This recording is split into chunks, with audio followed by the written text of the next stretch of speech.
That's right, guys. You are watching Beats with Baksho. This is BeatBaksho.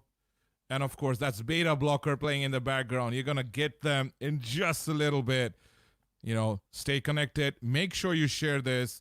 Make sure you like. Make sure you follow them on their Instagram, Facebook, YouTube, everywhere. Keep listening to the song. We'll join you in just a bit. That's right.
Guys, this is Betablock3r playing in the background, and of course you can check all of their music out very soon. All the fans, get ready for Betablock3r. Jodi ke jante chao tara kara, check out all the stuff in the description below. This is BeatBaksho. I will be here with you guys in just a bit. Enjoy the song, share, like, let everyone know this is happening. Betablock3r in the house. I want to give it up, I won't decline.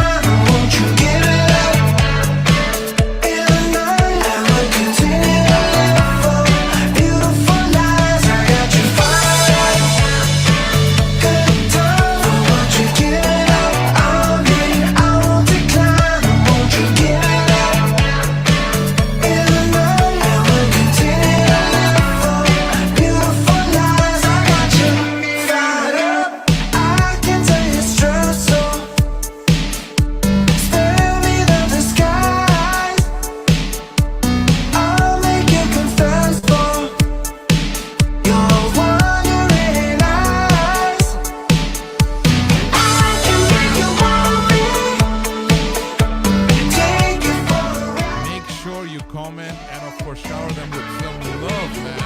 You can ask them anything you want regarding their music, their production, everything. Welcome them, Betablock3r. I got you fired up. Good times. I want you giving up. That's right, man. Dance with this. Put up the volume high. Beautiful lies. I got you fired up.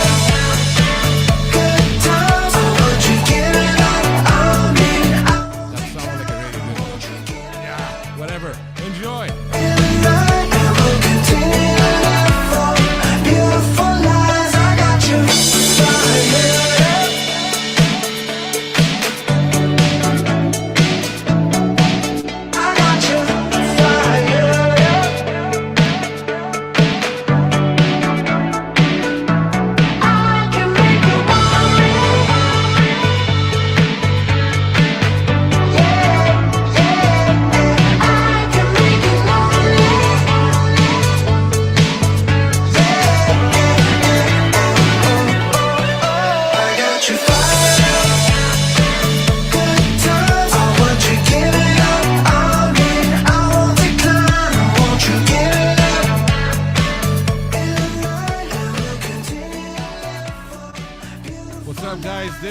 is BeatBaksho, man.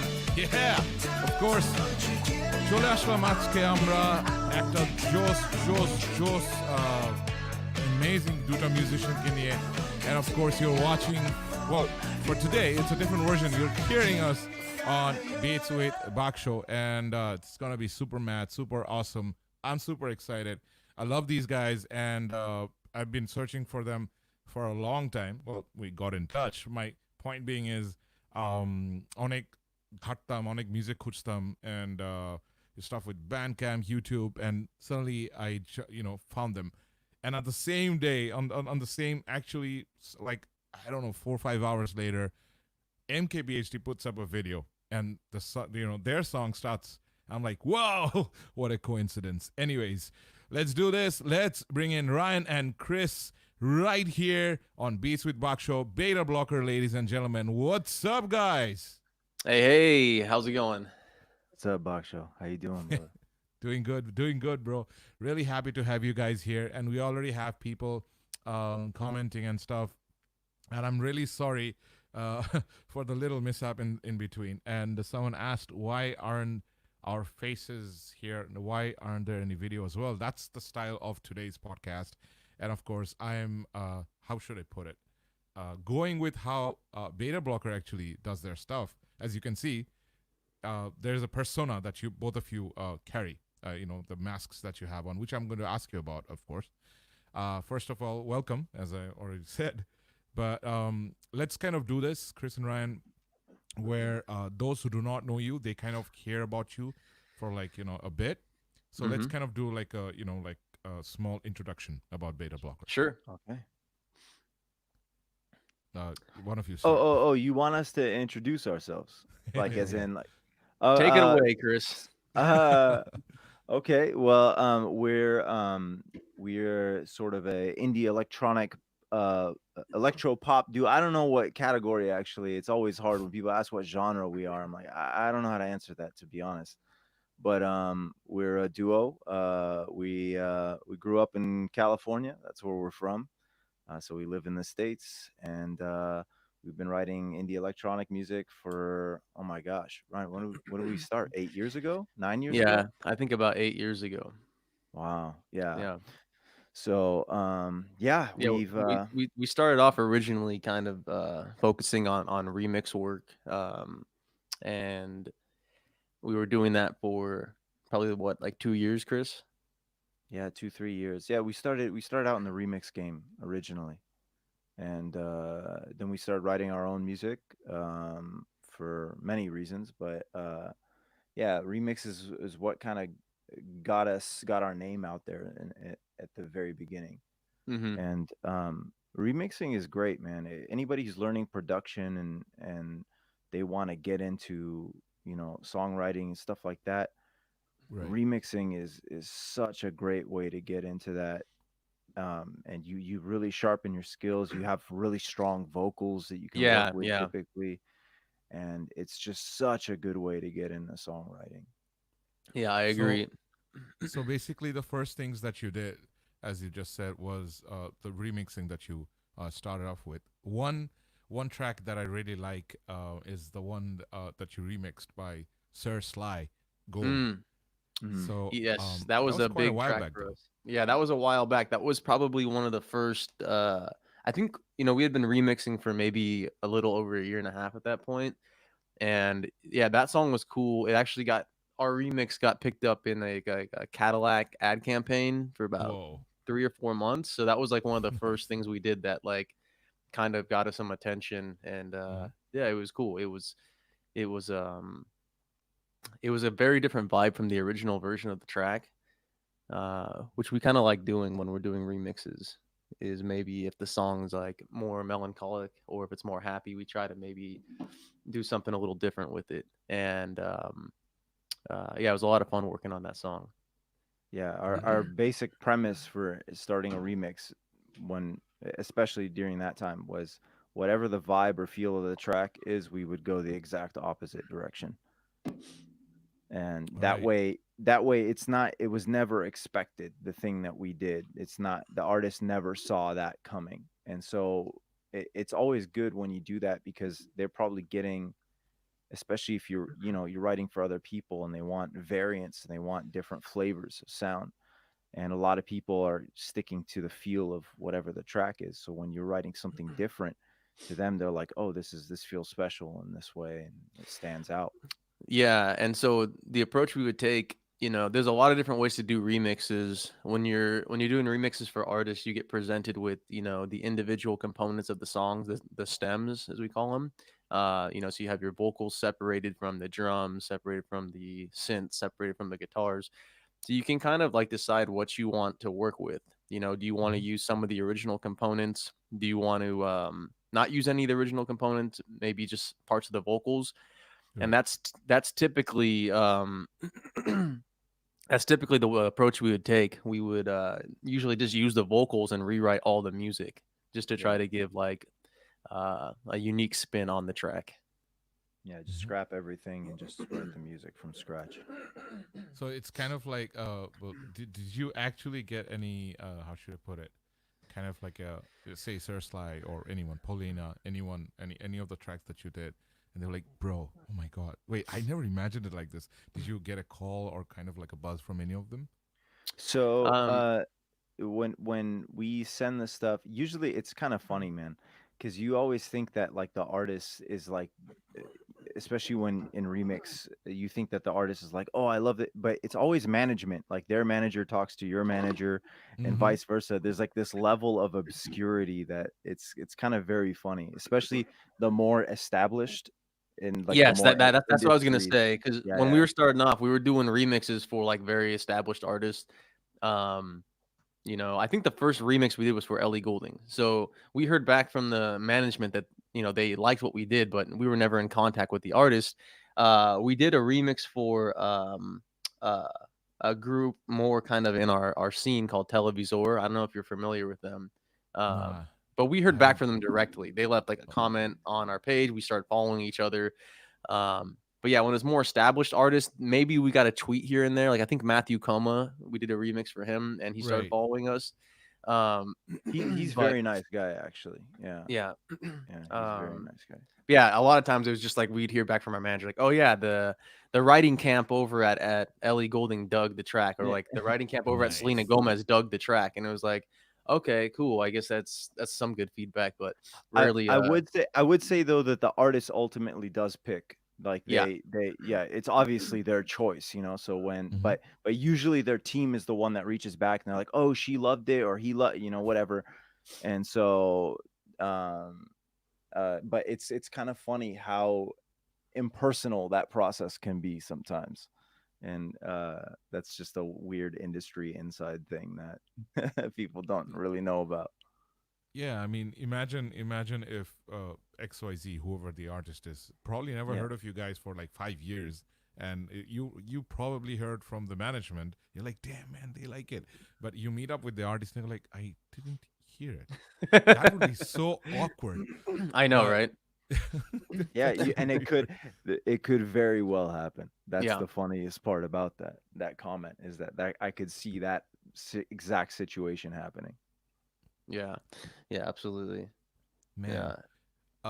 I remember, like I'm not really much of a big fan of Taylor Swift, for example, but Mhm. it's not that I dislike the music either. But I think 5 years back, or I don't remember which album she dropped. That was, I forgot the name of the album. Anyways, why I'm talking about her? There's a reason. Mhm. I heard the versions done by Ryan Adams, Mhm. and I'm like, what the Mm. hell? It can What change the perspective totally, right? reimagined? Yeah, like Yeah. whoa, man. I've Yeah. had that happen to me a few times with a few different artists where it's like maybe I'm familiar with the track and then I hear somebody else sing it or perform it and it just hits me in a totally different way. You know, Man, it's Yeah. very unusual how that can happen, but just the delivery of the voice or just, the vibe of the song or the tempo, exactly. it can make such a big difference. And then also, I think Taylor Swift, I think carries maybe to certain people a certain vibe, and maybe it's harder for you to connect with that just based on like how you view her as an artist. That has a big, I Exactly. think, big bearing in it too, like her story and everything. Yeah. Exactly. Man, Yeah. So I know It's exactly what you mean. It's also funny when like everybody knows the remix of a song and they don't know, like they've never heard the actual song, and they Right. they don't realize that they've been hearing the remix on like the radio most of the time. Hmm. And that's kind of a funny thing when sometimes like a secondary version of a song is bigger than the original, and Yeah. it Yeah. happens more than people are aware of. Yeah, uh and I think like historically, like prior to remixes being huge, that used to be like covers. You know, there was like cover songs that would like blow up in like the 80s and 90s that people didn't know were covers. yeah. Uh, that's Oh kind of it's yeah, like there's a hell of a lot. There's so much, yeah, so many songs like that. yeah, it's Um, funny, and some that I'm not even aware of. I'm like, oh shit, that was a cover. Like that's crazy, man. I like you know. someone once played a track called "Dancing in the Moonlight," and I'm like, Oh, she's like, "Hey man, this is a new song." I'm like, "It's not a new song. This is very It's old, like a very old song, a very very classic old song. song." Oh Yeah, it's man, funny. It's like if you're not part of the generation that hears the original, when you hear yeah, the cover come out, that's your version of the song. So it's kind of Yeah. funny how exactly, that happens. exactly. Yeah. Right. So Yeah. you mentioned about how you use the word reimagining and probably how the artist or the producer of the artist, if the Hmm. artist didn't compose it, sometimes depends. You know, some pop artists, if not all, they might write the song, but someone else might just do stuff with it. Hmm. Um, so I- the there's this misconception. Maybe I could be wrong. I'm just Hmm. talking about my own opinion Hmm. of how it is in this particular side of the world. When you say remix, uh, they kind of take it in a different way. Ah, man, he just either A, destroyed the song, or B, uh, you know, you're not a proper musician. All right. Yeah, it's like a Sure, So, sure, mashup. sure. what do you have to say about that? Because I appreciate the fact that you have originals out and all of them are mad, like really good, which we'll be talking about in a bit. But what do you have to say about this particular viewpoint? Well, I think I understand where people's points of view come from because I think it's kind of an esoteric like thing that maybe only a certain subset of people really understand what goes into doing that. But Mm-hmm. also there's like a wide range of what a remix can be. Like I was saying, when you do a remix, you get a file with all the different components of the track, and it's up to you what you want to do with that. So if that Right. means you just want to slap on a different bass drum and maybe do a slight filter EQ over it, that's technically a remix. But you could also get rid of all the music entirely, recompose everything, and just make the vocals fit in with a new composition. That's also a remix. So there's like a huge range of what is classified as a remix. You Yeah. know, so it's just a very broad term. But prior to getting into music production, I probably would have thought the same thing, that a remix was maybe like a remaster or a slight EQ change or maybe a tempo adjustment. You know, and I think the terms kind of evolved over the years because Mm-hmm. I think typically remixes weren't complete reimaginings, but I think as it became more commonplace and more and more producers started doing it, they wanted to start putting their own personal spin on it. Because for a lot of producers coming up, remixing was like the way you kind of got your foot in the door and you wanted to stand out. So people were starting to put more time and effort into it to make it a complete reimagining to kind of showcase their skill set. But I understand like the misconception because I think I probably had the same misconception prior to being involved with this type of stuff. Right. Yeah. Okay. Yeah, Um, it's easy to come to conclusions, um, when you have let's say you're coming from a specific genre. If you only listen to, let's say, like metal or something like that, then your definition of what is music to you, like mhm. we grew up in a very heavy like metal Which we hardcore. love. We love metal and hardcore music. Yeah, yeah, Nice. yeah. So people wouldn't expect that typically, but we grew up in OC, and there's a very Orange huge County. metal and Right. hardcore scene out here, and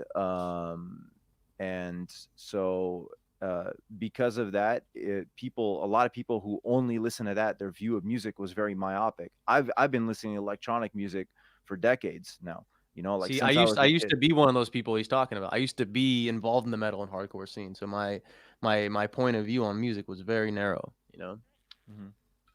So it's easy for us to sympathize, but the thing is, when we show them our remix and they hear the original song, they're not gonna say like, "Oh, you're not real musicians." like they're gonna hear an entire recomposition and they're gonna say, "Oh, you wrote an entire song that's separate from what that is." It's like it doesn't even sound like the same song at all. It would be, I think the point is that it's not, you don't really want to, it's not a point of arguing those things or feeling bad about, it's just some people don't know, and when they hear it, they're enlightened to different ways of perceiving, that nomenclature, so to speak. Right. Since you mentioned Orange County, there's one band that I know that's from that place. Correct me if I'm wrong. It's Atreyu. Yeah, From yeah. Yes. Actually, I know those guys. Yeah, Yeah. What? Dude, yeah, seriously.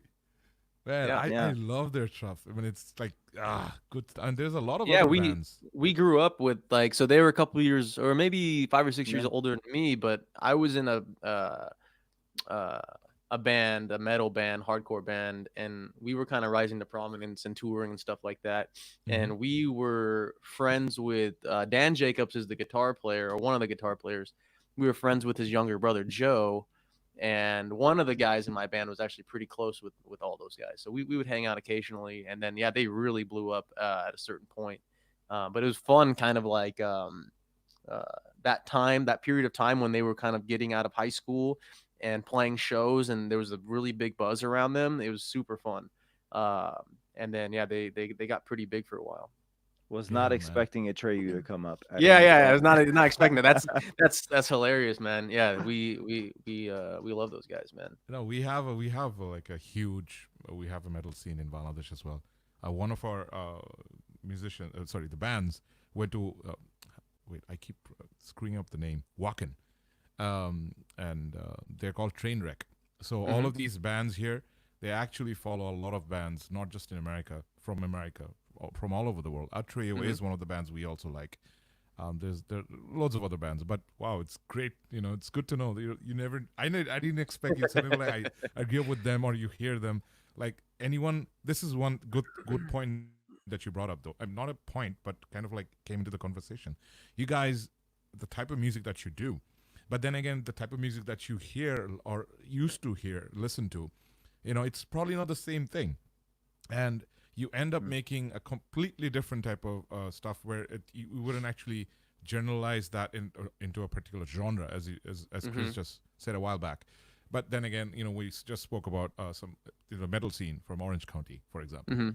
How does that come to how do you come, like, grow up watching like the heavy scene, suddenly you end up doing stuff like how you guys are doing your tracks? Well, for me, I was super involved in that heavy scene. I was touring constantly, and I was having a lot of fun with it. But the group I was a part of, we signed a pretty bad contract, and I was kind of disillusioned by the whole scene. And I had been involved pretty deeply in the hardcore metal scene, and we were more on the extreme end. Like, I don't know. I don't know how into the scene you guys are, but there's like a band from LA called The Faceless, Between the Buried and Me. We were more involved. Yeah, I can tell they're diehard fans for Between the Buried and Me here. Yeah, so we used to play. We used to play shows with them. We were very much in that like extreme, like technical. Whoa. Yeah. So that's what I was involved in. So dope. Yeah, so we essentially grew up with like listening to deathcore and like very very heavy stuff, going to BT Bam shows and Dillinger Escape Plan, the Red Court, like all the really heavy, Acacia Strain. Yeah, there's that's I always wanted to see. I screw up pronouncing their name, Dillinger Escape Plan. Yeah. And I always they actually came to India. Of course, we couldn't see them, but dude, my mind's like, right now, like, what's going on? That's crazy, man. So like for me, I was super involved in that scene, and it was a lot of fun. But we signed a pretty bad deal, and I had a pretty contentious like relationship with our label, and the band I was a part of, we were all good friends, but it was yeah, it wasn't a good place for me to be in for a long time. And I grew up playing all different types of music. It just so happened when I was like forming a band, all the best musicians were playing metal and hardcore, so that's who I started playing with. And then after doing that for so long, I kind of built like a really janky home studio and was just starting to explore other areas of music. Mm-hmm. And I just happened to meet Chris like not that long after that, and it was funny. He was the first person I met that wasn't just like a musician. He was like a true producer, studio guy, like engineer guy, that like he was making sounds, doing like synthesis, and at the time nobody was doing that. It was everyone was playing guitar or a drummer, but he was working in Ableton, like he was doing cool stuff, and I kind of wanted to transition into a different style of music, and yeah, it was just once we met and once we found out that we were into music, we just like started working nonstop on stuff, and we really gravitated towards like new disco and synth wave and stuff like that. We thought it was really cool, and yeah, we just had a blast like creating new sounds, and it was just like I don't know. It was as soon as we met, we started just making music nonstop, and we Well, kind of gravitated towards that sound. it's good that you did. It's good that you did. And wow, I also have to tell you, by the way, one of the many reasons that I wanted you to be in this particular podcast. This particular girl, she's a huge fan, and I usually discuss with a lot of people what sort of bands would you want me to bring in, what Hmm. do you like, and so on and so forth. So she mentioned you should definitely bring in Beta Blocker. I'm like, yes, why That's not? all. And Wow. boom, you guys are right here. Shah, That's so thank you cool. so much for Yeah, the thank you. love. Honestly, like, um, for us, there's a reason that we don't just write music and just hold it, onto our it's like just for fun, and like, but we put it out, and we want people to share the experience, the emotion that we put into our music, and seeing responses like this is like, I don't think people understand how valuable it is to us as the person creating that when we see responses and how it affects people.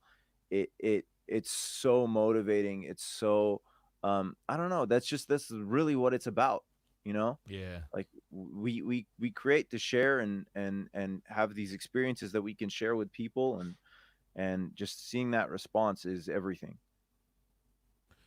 Well, I know how should I put it? Like, uh,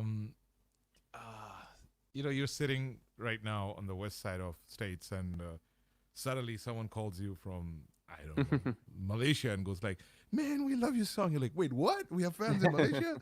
It's a good feeling, and I know how I'm not exactly in your spot at the moment, but even for me, it's amazing. Or the ones who are listening right now, like, shit, man, we're getting to hear Beta Blocker. It's just absolutely amazing. All right, so let's kind of go back Hmm. as like the beginning part, as you already mentioned, Ryan, that you met Chris, and the background that you guys had, and so on and so forth. Why this name? What's the idea behind? What's the story behind it? I know it's a very typical question. Every single band in the entire world gets like, "Why is your band named this?" So, still, I'm Uh, asking. so our name, and this will tie into the mask thing and all of that. But our name came as a result of, um so Ryan and I both, when we were younger, to varying degrees through various parts of our life, but we both had pretty severe anxiety, growing up. Okay. And for a lot, for different reasons, but it was something that we learned to deal with, and music was one of our mechanisms for dealing with that.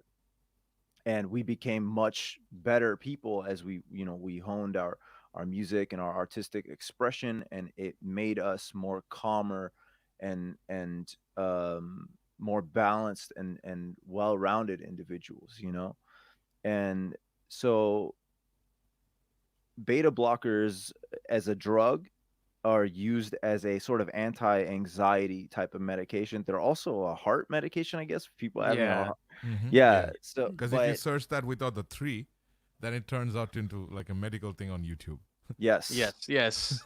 And so it's interesting. There's a lot of concert musicians, like concert violinists. It's kind of like a dirty secret of the like live Yeah. music or live entertainment that people will take beta blockers. It prevents like the fight or flight response from happening. So it kind of Stage like, anxiety. It gets rid of yeah, it. exactly. It can really reduce like stage anxiety. And It's so the steroids of the music community. yeah. So um, but yeah, yeah. So it comes down to it was kind of like our music was sort of also the music that we used to listen to was very anxious and very heavy and dark, and so this is exactly the opposite of that. So it was like it was the sort of like dopamine injection, you know, in comparison to where we came from, Mhm. and that's really what kind of sparked the idea for the name. All right. Um, I was actually thinking that just you just suddenly won't have like in Bangla we have very difficult words for you to actually pronounce. Maybe not for us. Depends from language to language. yeah. So imagine if we actually had a term like that, it would be quite big and it would be hard to pronounce. And actually go like, okay, but beta blocker. I didn't know much about it in the the whole background meaning behind it, because I know a lot of bands out there, or artists or anyone, even like even a like a single project or just one individual. They even have names. Like we have one here. It's one guy called but he Embers and Snow. He just hmm released an album, but then again he started doing a band and brought in people. But when he works alone, it's Embers and Snow. Same thing. hmm So usually a lot of people have like a lot of stories behind naming themselves whatever they name themselves. You just said you actually started out because you had anxiety issues and you actually kind of cornered and came to one point. Beta blocker. Interesting. Anyways, I wandered off. I wanted to just discuss some other stuff as well. Okay. Let's go back between the phase of the remixes hmm and the originals. So this transition when you started writing your own materials. Let's talk about that phase. Um, well, it's something we always wanted to do. I mean, even before doing remixes, we were working on songs. We just, Mm-hmm. I mean, we had so many songs. Just like we never released any of them. We were always kind of tinkering and figuring out exactly like what kind of direction we wanted to go in. Mm-hmm. Um, I would say like the first original track that we released that was like a true like representation of what we're doing. It was the track "In My Head," and we were kind of working on that song concurrently while doing some remixes and stuff. And we just done so many remixes at this point, and a lot of the remixes we were doing were getting, like I mentioned, they got picked up for certain ad campaigns. They were doing very well, and we were doing all original compositions for the remixes, and so we were kind of like, why don't we just put out our own tracks if the remixes we're doing are doing well? And it's our music. Why don't we just focus on doing our own stuff? And Right. so we kind of kicked it into high gear because it was really hard to we were getting remix requests or opportunities. Like as soon as we had finished one, there'd be another one and then another one. So it was like, and there's deadlines with that kind of stuff. So, um, uh, we really wanted to focus on getting the original content out, or the original music out. I'm sorry. And so we Mm-hmm. talked to our manager. We said, hey, we're gonna put a hold on remixes for a while and just purely work on our original music. And so that's what we've been doing the past, I don't know, 4 or 5 years. And it's been a minute since we released some music, but we've got a lot in the chamber that we're trying to finish up at the moment. Okay. Yeah, Um. it was Yeah. Go I on, just please. noticed actually a question somebody was asking. They're asking about remixes. They want to Yeah, know I about wanted to go into remakes. that right now. Yeah. Yeah, and I like that question. Remakes, as in trying to reproduce another artist's song, like trying to replicate the sound design and all of those things.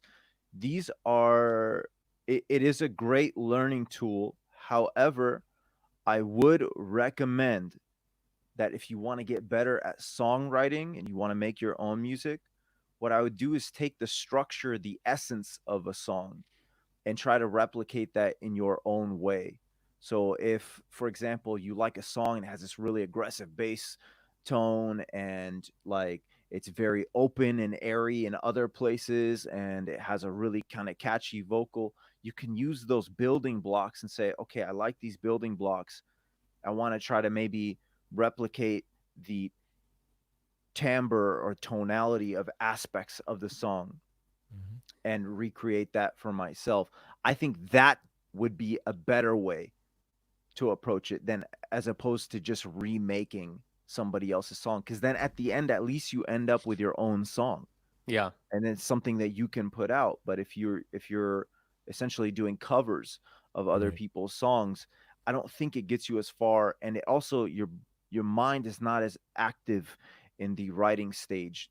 That's the point where you're coming up with these melodies and chord progressions, and these are things that you need to exercise to get better at. And I don't think it comes from trying to play somebody else's things as much.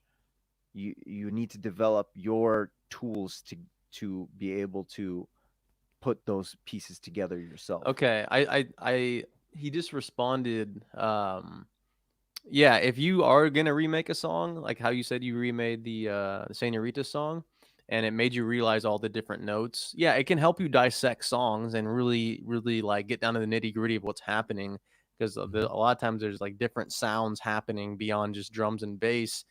So maybe it can help you really dissect songs, which I think is a really, really important tool to have. And you'll get to a point where you can just listen and you can start to hear the individual components.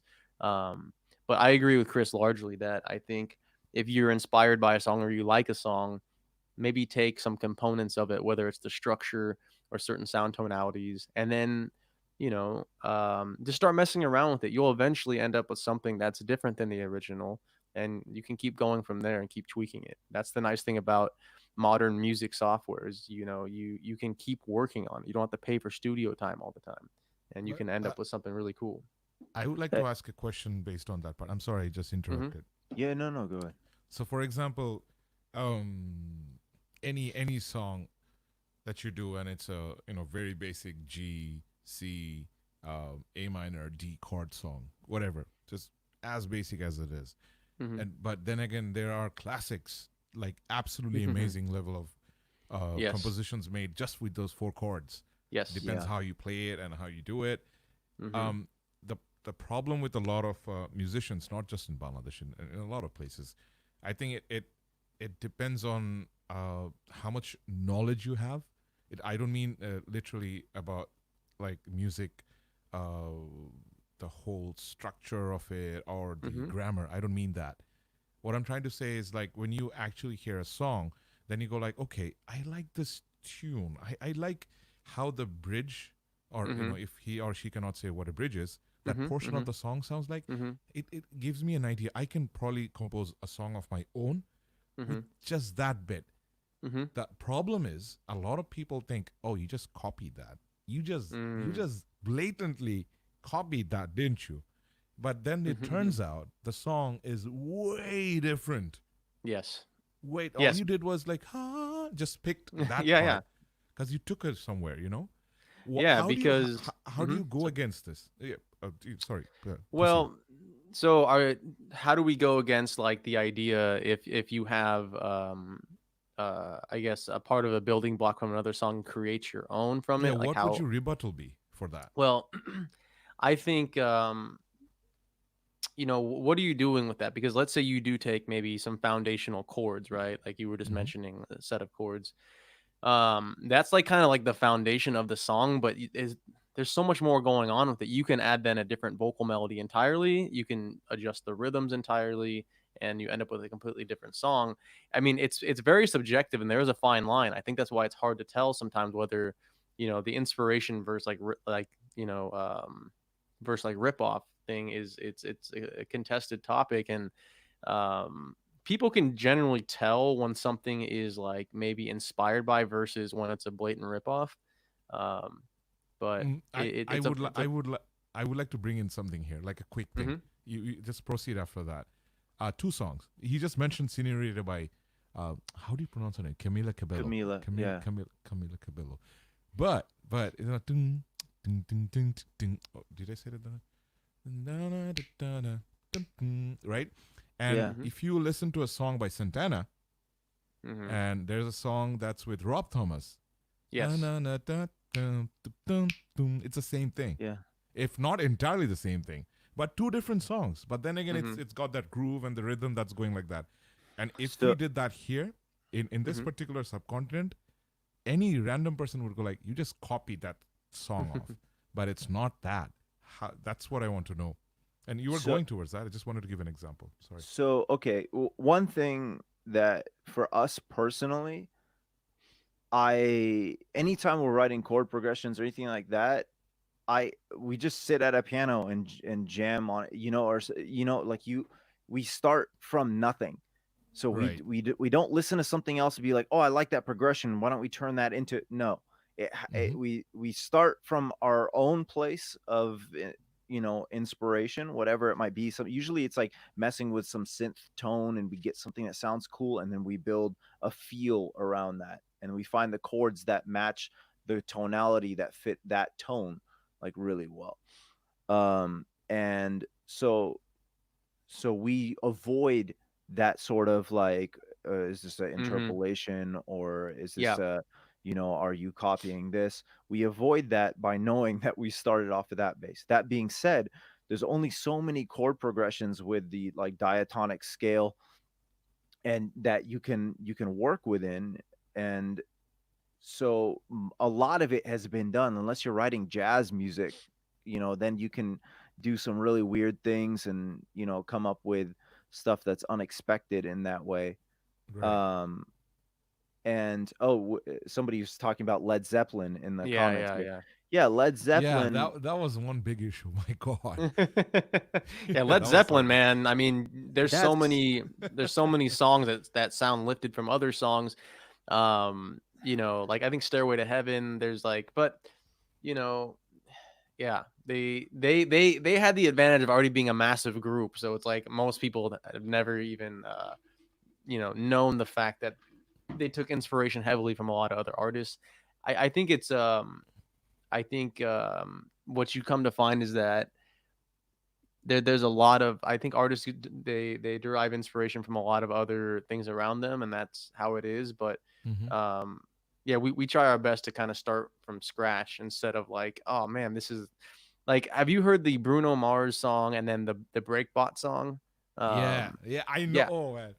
So yeah. there's a And story behind that. yeah, there's a Are you- story behind it. Yeah, it's like that to me is a little, it's weird because I guess Bruno Mars approached Breakbot and said, "Hey, can I cover your song?" And Breakbot said no. And then Bruno Mars comes out with the song that to me is a little weird because you know that he's directly kind of like wanting to hit Yeah, the same thing as him, you know? yeah, they were trying to go for the same feel, and ended up way closer to the song than they probably should have, Yeah, in my that was opinion. In something. my opinion, but like you saw Breakbot, he was just kind of honored that he was on Bruno Mars's radar, and he Yeah. he didn't blow up like he'd make a big deal out of it or Yeah, anything. He's yeah. like, that's cool. I appreciate the comparisons, Mm-hmm. and the thing is that yeah, there is a lot of like ripping off within the music industry. You see it with a lot of big pop artists, like Yeah, essentially the ones who they think they can get away with it. They have maybe like 20 producers on one track, and it's Oh, like not man. surprising that they're gonna end up writing something. Even I think sometimes, honestly, they're not even consciously aware of it. They're it's not just like, always oh, conscious. this sounds like the catchiest thing, and it's like, of course it's catchy. It's because you've heard it a million times since you were a child without even That's how usually realizing. the pop thing is kind of derived, or not derived, sorry, exemplified. If not, Yes. usually the popular music. Okay. I I would love to go. That almost sounded like a robot. I would like to go into some of your earlier tracks. Like, Okay. there's a huge list of stuff that you've done. Um, I know the song that popped up and I came across the first time when I searched you guys was like, like way back. It wasn't way back. It was 4.5 years, I guess. the In My Head track. Yeah, the one with Mm-hmm. the Sphinx looking. No, not Sphinx. I don't The know what's Cleopatra. that. The Cleopatra. Yeah, okay. The Disco Yeah, Cleopatra. Yeah. Disco Yeah. Cleopatra. I would like to know about the first composition that you dropped and how you imagined it and how it came out. And once you're done talking about it, I would like to play a track that for the the viewers slash listeners or anyone who's gonna watch this later as well, they can actually understand. Oh, this is how Beta Blocker works. Mm-hmm. So if we can talk about a specific track, In My Head is what I'm talking about right now. But if you would like to talk We about a can separate we can track, talk about that's In fine. My Head. That was a fun song to write. And Okay. Chris, you wanna start it because you started that loop. You know what I mean? Yeah, Remember? Yeah. yeah. It was I that song was very weird how it kind of just came to be. I was sitting down and I was just making I started out with the drum pattern, I believe, on that song. Mm-hmm. And I wanted to make this kind of hooky drum that just by itself was kind of like I felt like you could write any melody to it. And immediately after that, I did the bass line, and it just, to me, I heard it, and I couldn't stop coming up with melodies in my head, and that's always a good sign. Right.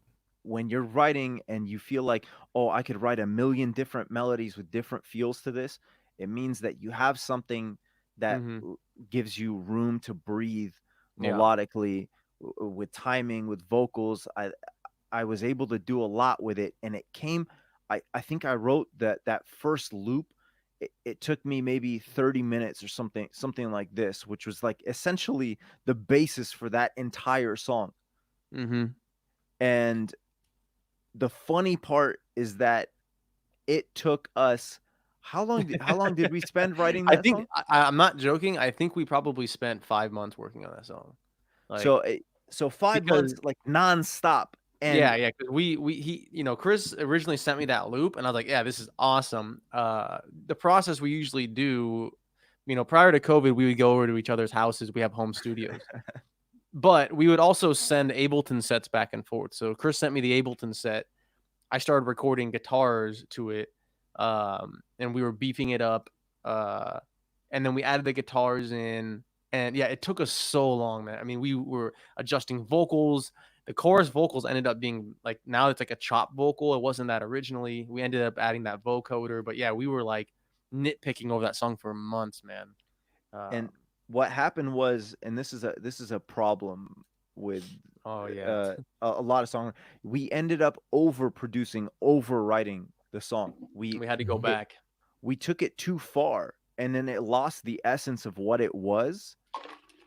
And we had, having also, by the way, good friends that you can Yes. show stuff to, and like they give you honest feedback. Right. We had showed them where we took it, and one of our friends, our buddy Matt, Matt, he yeah. he said that he's like, I don't know, like it was better before. He just said it like that, just blunt. And Ryan and I listened back to the original version. We're like, yeah, it's lost the essence of what it was. We took it in a really weird direction, and it just didn't. It wasn't. It wasn't sitting right. It was So okay, but it wasn't good. And then, so yeah, we had to go back, and then we still had to keep writing. It was kind of a painstaking process, but we knew like at the end of the road, as soon as we got it dialed in, it would be really cool. Um, yeah, and the vocals, that the end vocal melody was actually subtracted out of hmm what we had tracked, an entire progression for the chorus and all these, and it was like this complicated melody and lyric, and we ended up just, I removed all of that, and I did this weird vocal chop thing, and I was like, this sounds, it's way more simple, and it just sounds right. There's nothing about it that your gut kind of tells you this thing, and you're like, this feels right to me, and this is what it needs to be. You hit that point, and once you Right. hit that, it's important that you don't keep working past that, because you can write a song forever and never release it. so Yeah. A lot yeah, of so producers what? go So through that. yeah, so once we got like those vocal melodies dialed in, then it was really a matter of like I remember it was then just mixing and getting everything to sound good in like like the stereo space and everything. Hmm. Um making sure that when the chorus hits, there's a punch that happens, and we wanted when the chorus to hit, we wanted everything to kind of open up. I remember we like double pan, or we like pan the guitars when the chorus hits to be wider. Um, yeah, and then it was just like mixed stuff after we really found solid melodies and the solid songwriting just to make sure it sounded good. So I'm seeing two questions on mixing. One originally from Zuhair, and then Sidratu. How do you pronounce this, Baksho? Bhasha. Say Bhasha. Pasha, Pasha. No, with the put a H on the B, so it's Bhasha. Basha. Basha. Baha. Yeah. I can't. That's Bhasha in Bangla actually Basha. means house, by the way. Basha. Bhasha means language. You kind of push It the means B. okay, okay. So That's very the interesting. question that you So saw, yeah, how do I mix and master recording which is not too good or studio quality? Like if I have Yeah, and then the other GarageBand, question above too, right? but you don't have a good mic. there's Okay, another for one which is back to back. I will just add in before I forget as well. Just a sec. Wait, it's right here. Yeah. I want to yes. ask a question. How do you mix master music? Why is it so clean? Or specifically, tips for newbies to do stuff in a good way. Okay. You can start with We'll, that, man. we'll say yeah. So we'll start with that one for sure. Right. So we mix our own music. Um, we can master our own music. However, I have an argument against mastering your own music, and the argument is that you're listening in your studio setup with your, particular quirks of that space. Each space Right. has its own sound, and it has its own drawbacks, and there's things that you don't hear in that space that exist in a more fine-tuned, like larger mastering studio. For example, we take our stuff to Gene at Oasis Mastering. He's amazing, this guy. He is I've learned so much from watching him master our music. Yeah, he's brilliant. Chris, if you want to keep answers, I'm gonna use the restroom real quick. Okay. Right. Um so Gene yeah, Gene is like he's a wizard, this guy. But more I guess more to that point of changing rooms, listening in a different space, in a different studio that's set up for mastering, and they've heard countless, records come through there. When they hear your sound, how it's sounding there, it's kind of like it's more relative to what's happening currently, and they can master your song accordingly, to kind of fit within the paradigm of what people expect right now from like a Right. properly mastered track. And that's Yeah. important. That's important because you can't even master something like the way we used to master in the 70s, because Mm-hmm. the sound, the tonality of like a song from the 70s, it doesn't have the punch that a song does today. Like Right. music and Right. production has just gotten astronomically better in the last several decades. It's actually kind of unbelievable. And the fact that 95 to 98% of that is done in the mix stage, by the way. Mm-hmm. So we do mix our own music. And I believe mixing to be sort of a um it's a part of sound design. So good mixing is picking the right sound design and the right components that mesh together in such a way Right. where you don't have to deal with the conflicts. Like you shouldn't have to do too much mixing once you've done composing and producing. Yeah, that's something that we've been learning along the way.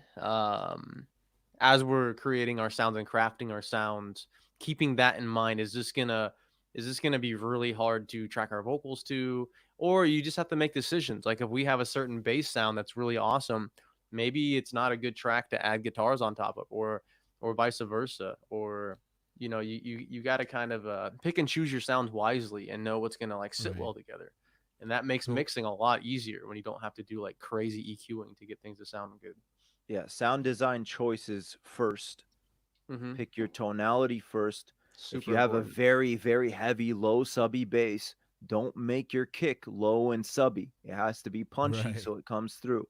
Those Exactly. two elements are um they're tied together. They're experienced as one thing, especially if it's like a dance track and they hit together. You need to make sure they don't conflict. Hmm. So that's just one of the various aspects of mixing and sound design. You can go on forever on this topic alone, um, but it's really important that your sound choices at the beginning, they determine how much mixing you have to do. And all of the best producers that I know, they'll tell you the same thing, that mixing is a it's done in the production stage as opposed to an afterthought to production. So think of it as you're writing the song. Don't think of it as I'll fix this later, because if you have to fix it later, if it sounds wrong at the beginning, you're Hmm. constantly chasing this bad mix. Like you over accentuate the certain hi-hat choices and something because maybe it's way too bass heavy, and you try to balance it super far on the It'll be top a end loop of this. the entire time. Like you would go Exactly. back and forth, just doing that. Always chasing your tail. You don't want to Yeah. be doing this. We have a couple of people who come here and ask you questions. They're both fans, and one of them wrote here just a while back, Sakib Tonmoy. Before I bring him in, though, I would like to play the track that we just talked about, that led to the other questions as well.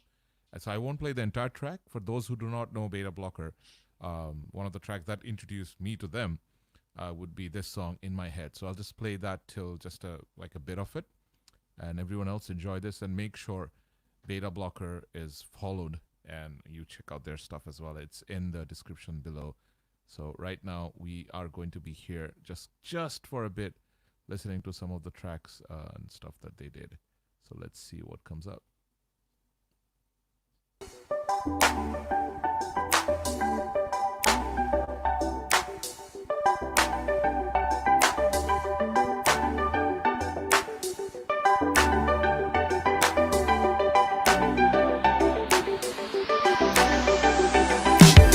Feels like I lose my pulse.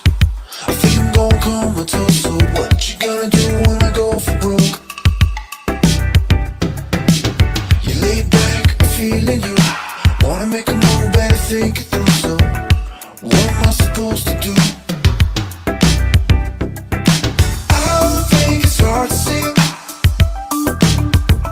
We got chemistry, we got chemistry. Waiting next to me, yeah. 'Cause ever since you came to me, watch jealousy stirring up these feelings, oh my head, my head, my head. These feelings, oh my head, my head, my head. These feelings, oh my head. Check out Beta Blocker on YouTube, Spotify, everywhere. This is In My Head, and they're absolutely dope. Do ask your questions. Get them all ready right now. I'll be bringing in a couple of fans. They absolutely adore Beta Blocker. So this is awesome, and I'm loving the conversations. Keep bringing them up. Let's do this. Chemistry, waiting next to me, yeah. 'Cause ever since you came to me, watch jealousy stirring up these feelings, oh my head, my head, my head. These feelings, oh my head, my head, my head. These feelings, oh my head. All right. That was In My Head by Beta Blocker. We have Chris and Ryan in the house. Right. So, the stuff that I really wanted to ask before we bring in the first fan, and a very talented producer that I know. I've personally worked with him as well. Before that is the bass line of the song. My God, is it just as you just mentioned a while back, you shouldn't have the low, not figured out properly, and you have the bass and the kick going, and it's sort of like not sounding out right. You just kill it, not in a good way. But this is so sharp and just so right, and you can hear the kicks just so perfectly, and the bass lines are like, it's beautiful. It's bliss to the ears or blessing to the ears, both way. All right, so Thank you. Saqib, we are gonna bring you in. Boom, what's up, bro? Hey, what's up? Hey, I'm how's it a going? really big fan of you guys, and like just a few years back when I heard one of your song for the first time, and it just hit me up as a producer because I was into this genre at some point, and then I couldn't do it this well like you guys did it, and from that time I became a big fan. But Oh, thank you. it takes time. Thank you, man. You know, when you said something right now, where you felt like you couldn't do it the same, but in the same way or whatever. That's not important as long as you do it your way.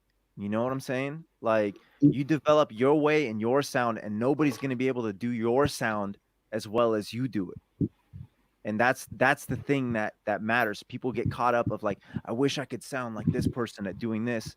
And for me, like, I love writing bass line, right? I love doing the drums and like these counter rhythms and things like this, and bass and funk and groove. Like these are things that Ryan and I love to do, and it just comes very natural to us. It's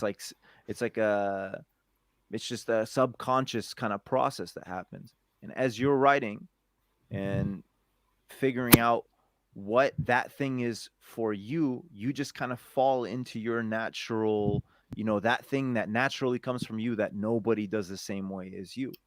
And just trusting what that is for yourself and finding that, but listening to your inspiration and kind of modifying it in your own way. I think that's the most important thing.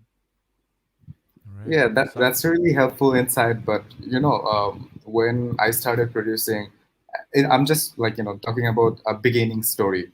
Mhm. When I started, it was more like I tried doing things that I already heard. Mhm. Uh, Mhm. so there was this big part of learning curve where I tried different genres and all of it to just explore and also to learn the technical stuff. So I've spent so much time learning synthesizers, and then I Mhm. realized it's all about the idea that I have. You Mhm. know, so I right now I'm in a state where I just focus on the idea that comes to my mind and how far can I go with that. Whatever I'm thinking, if I can bring that into life. But when I heard you guys for the first time, what caught most of my attention was it had life. Before that I've listened to a lot of electronic musicians, specifically this dance music or Mhm. uh, EDM, club music basically.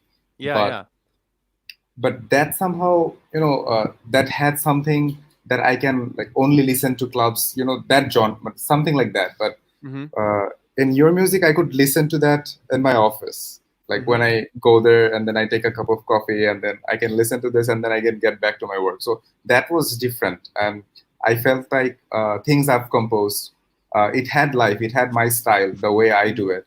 But at the same time, sometimes I feel like if I listen to it more than few times, I get bored and then I feel like it doesn't have life. So I Yeah, think that I that think it's that's common yeah. Yeah, for it's us very to feel common. We're that about our always own music. Yeah, Yeah, we're we're worst always battling critics. that. We're always battling that, and then like, we've got so many songs that at one point we loved and then we never released because we got bored of them, and it's I think the ones we release are the ones that we're like, okay, we can not hate this after months and months of working on it.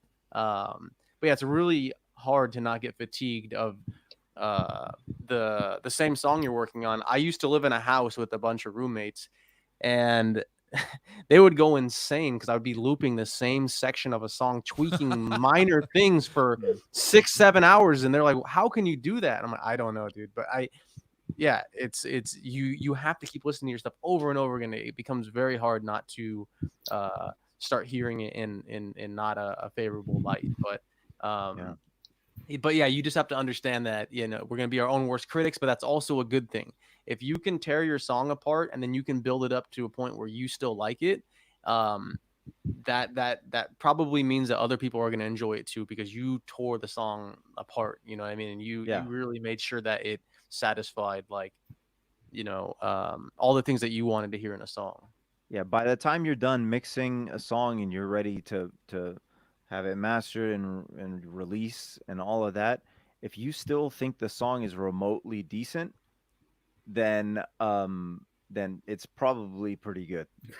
And then the other Yeah. thing I'll touch on too, yeah, we've always been really into having some type of like either live instrumentation in our songs, or uh you know, trying to keep it like, I guess like you were saying, like there's like life in Organic it. feeling. Yeah, we Yeah. want to keep some organic sounds in it. Obviously, we're doing a lot of synthesis and sound design.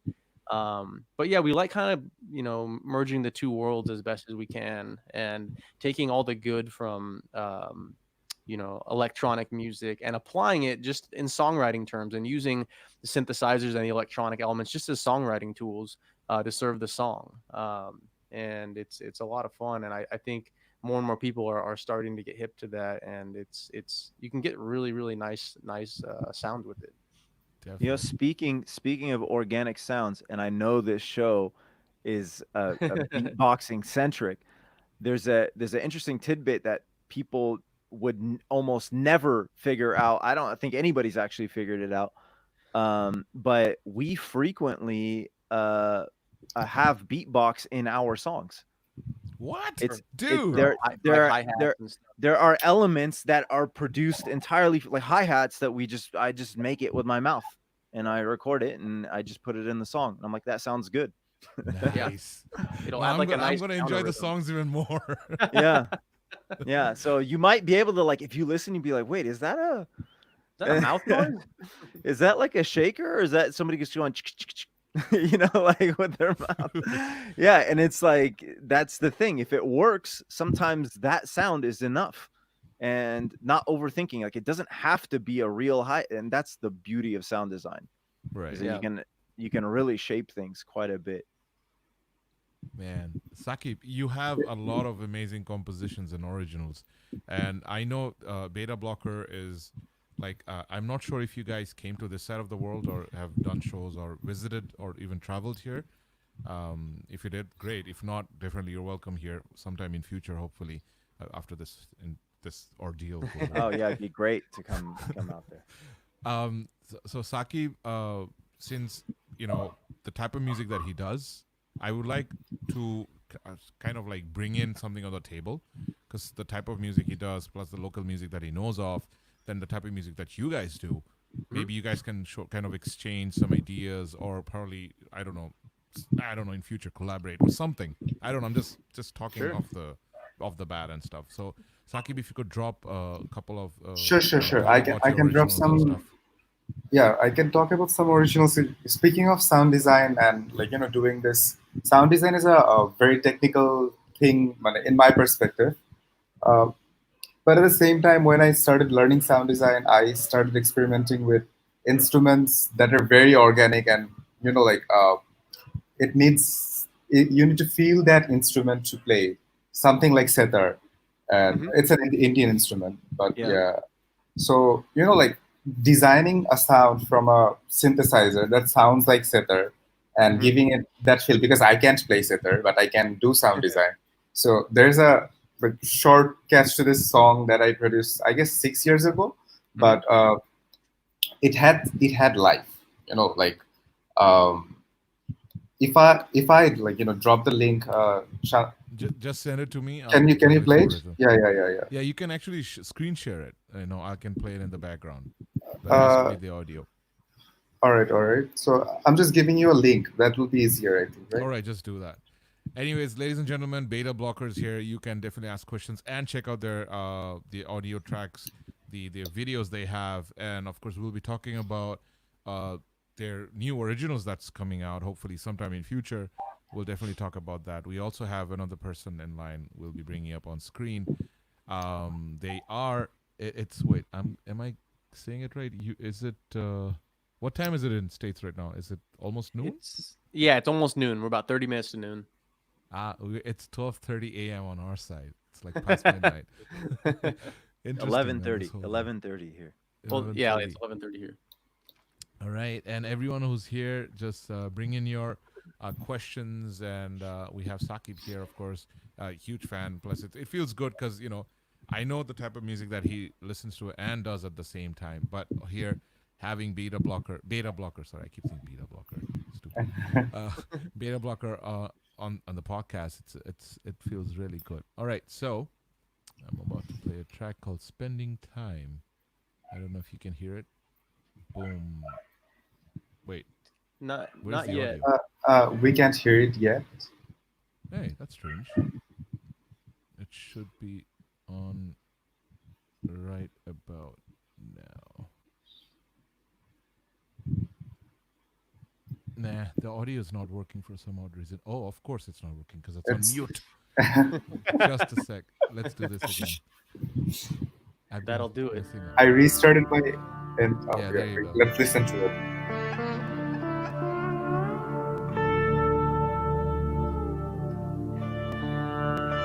Is it clear? Yeah, It's clear.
Check out Saqib on my own SoundCloud, and this is called "Spending Times." Dude, what the hell was that?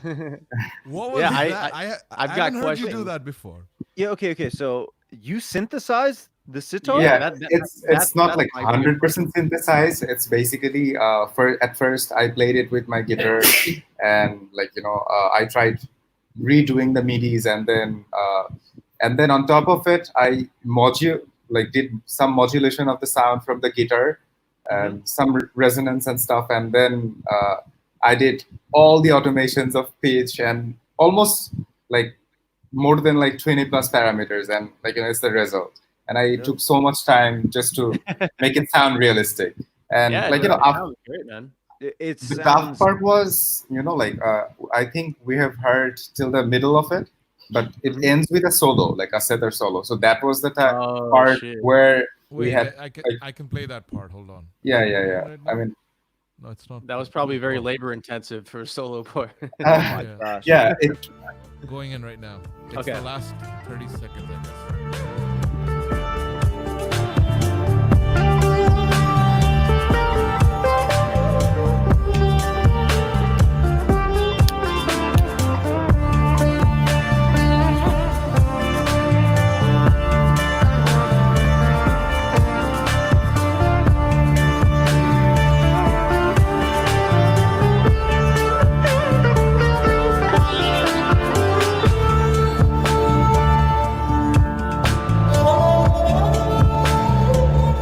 So yeah, that's how.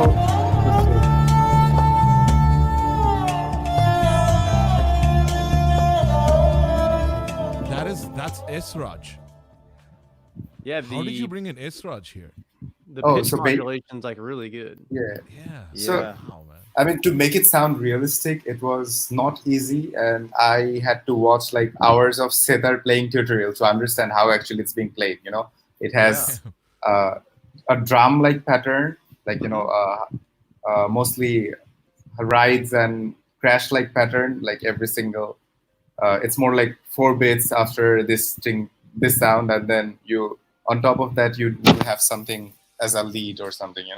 So these parts took a long time to understand properly how a musician will actually play it versus at first it sounded Nobody so would have robotic. understood it. Yeah. Nobody would have understood that it's actually been, not an actual sitar or an Esraj or whatever. Yeah, I couldn't. If you told me that, I would be like, what sample library is he using? That's unbelievable. I never- Is that contact sitar library or what? Yeah. Whoa. Actually, right now there's a lot of good setter libraries, but that I didn't know of, back then. But yeah, Oh, But you so- probably yeah, learned a at the lot. same time, they're libraries. They're recorded samples, and Thank God you did. That way you actually got to know more because you didn't have Yes. to download it. yeah. Yep. That's Yeah, good. you Yeah. learned and that. plus our internet was super slow, like 100 kilobytes max. Oh my gosh. Oh man. So Saqib, thank you so much. Yeah, I'm thank sure you so much, guys. I'll That's send very you bringing me a in, Beta man. blocker. Yeah, that was great, man. It was great Very to meet impressive. Yeah. Oh man. Thanks, All man. It's right. like I never thought that I would actually meet or will get to meet you guys. So Well, it's a you great know what to honor. do. Don't stay at home, not make music. Make more music because I haven't heard stuff from you for in a long time. Yeah.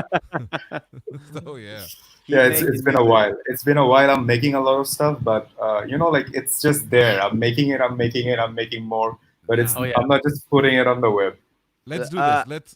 Let's get Beta Blocker to drop the new tracks and Saqib to drop Yeah, the new yeah. tracks at the same time. Let's do it. Alright, Simultaneous release. I'll be expecting your song, when it's going to release. Is there any timeline that I we can don't expect? we don't have a Good question. definitive, but we've written a ton of songs. So soon it's just this pandemic has complicated so many things. Our writing process, Yeah. we're doing it all remotely right now, and I would think it would be safe to say there's something coming out this year, but we've got a bunch of stuff we're trying to wrap up. Yeah. Maybe sooner man. than we think, but it really depends on a few things on how quickly we can do a couple parts of the process. Yeah. Let's hope it's soon and this whole ordeal goes away as well. Yeah. Oh, All right, yeah, Saqib. just for everybody's All right. Thank Thank you, you so thank you. much, Thank you. BeatBaksho. It was a very good opportunity for me, and thank you guys. And I'll hand it. I'll make a space for another fan of yours to talk to you. Thanks, brother. It was great talking, man. All right. Great. Right. Wow, man. I didn't know he made that track. Wow, that was pretty That was cool, dope. That's man. crazy. The sound design he did is that's impressive. Yeah. I don't think he understands how impressive that is actually. I think he knows that he put effort into it, but I know guys who are I love sound design, and a lot of producers aren't as good as people would think. A lot of them manipulate, like they'll use sample packs and things like that. So being good at sound design is its own like subset of skills that if you can get to that point, like what he did is I would put that into the upper echelon of sound design. Like not a lot of Bro. people can do that. I'm serious. I'm not joking. That's That's an impressive task what he did. But problem is the media here and the industry is a completely different ball game, and it's absolutely tough. And I know how hard he works. This guy. This isn't just one of his tracks. He's got mad stuff. But I didn't even know he made this. I was like, what? What? This is nowhere close to what I heard him do other stuff. And I don't know. I don't know if he listens to these guys at all, but it reminds me of Thievery Corporation. I am sure he does. He tells me about a lot of artists that I never heard of. Yeah, And it falls within that sort of trip hop kind of scene. right. And it reminded me a lot of Thievery Corporation. Well, my Spotify used to be full of tracks that I didn't know, and he would be the one putting it in. And also, the next person I'm bringing up on screen right now, he's also very much responsible for some of the best playlist I have right now at present because she keeps Oh. dropping it. So let's bring in Nusrat. What's up? Hey, Hi hey, guys, can you hear Hey. me? Hi. hey, how's it going? I'm good. How are you guys? We're doing Very great. good. Very Yeah, good. I now unlike Sakib, I don't do much of music, so I cannot talk about much of the technicalities. But I know a good song when I hear one, and you guys are definitely my favorites. So I'm just so happy to be here. Thanks, Shanto, for all this. I'm so grateful for you guys. Oh, thank You're you. welcome. Thank you. Thank you. So Nusrat, I would like you to tell me, like from a listener's point of view, Yeah. because I know we've been discussing deep down about a lot of production, about this, the bass lines, how this happens, how the software and stuff, a lot of technical stuff, as you just mentioned. Yeah. But right Yeah, now, yeah, I would like yeah. to know a listener's point of view. Like when you listen to Beta Blocker, and or if someone you're trying to like, hey, check this out, check this song out by them. Yeah, yeah. What's the impression that you get, and what plays in your mind when you listen to when you say heard their tracks? Just I would like people to visualize that. Okay, so the first time when I heard Beta Blockers was like I think about 2 years ago, and it was "Make You Happy." It's still one of my favorite songs till this date. And the first time when I heard their music, it was more just about not just feel good, but it's more like I just want to get up and dance right now. It was that kind of music, but not just like crazy disco dance, but just feeling chill, just feeling good about myself and whatever is going on with myself. So that was my initial perception about their music. But the more I started exploring their stuff, I realized that it's just so unique, but it's also like has a familiarity with it, but it's also very unique. It's just a very unique blend of music that I really don't know how to describe, and which is why I feel like I love their music and a lot of other people love their music. And I can assure you guys that every single friend of mine who has listened to their music have all just been like, oh, whoa, how come I didn't know about this before? But this sounds amazing. Like this should be more on the radio, or it should be more popular, which is true.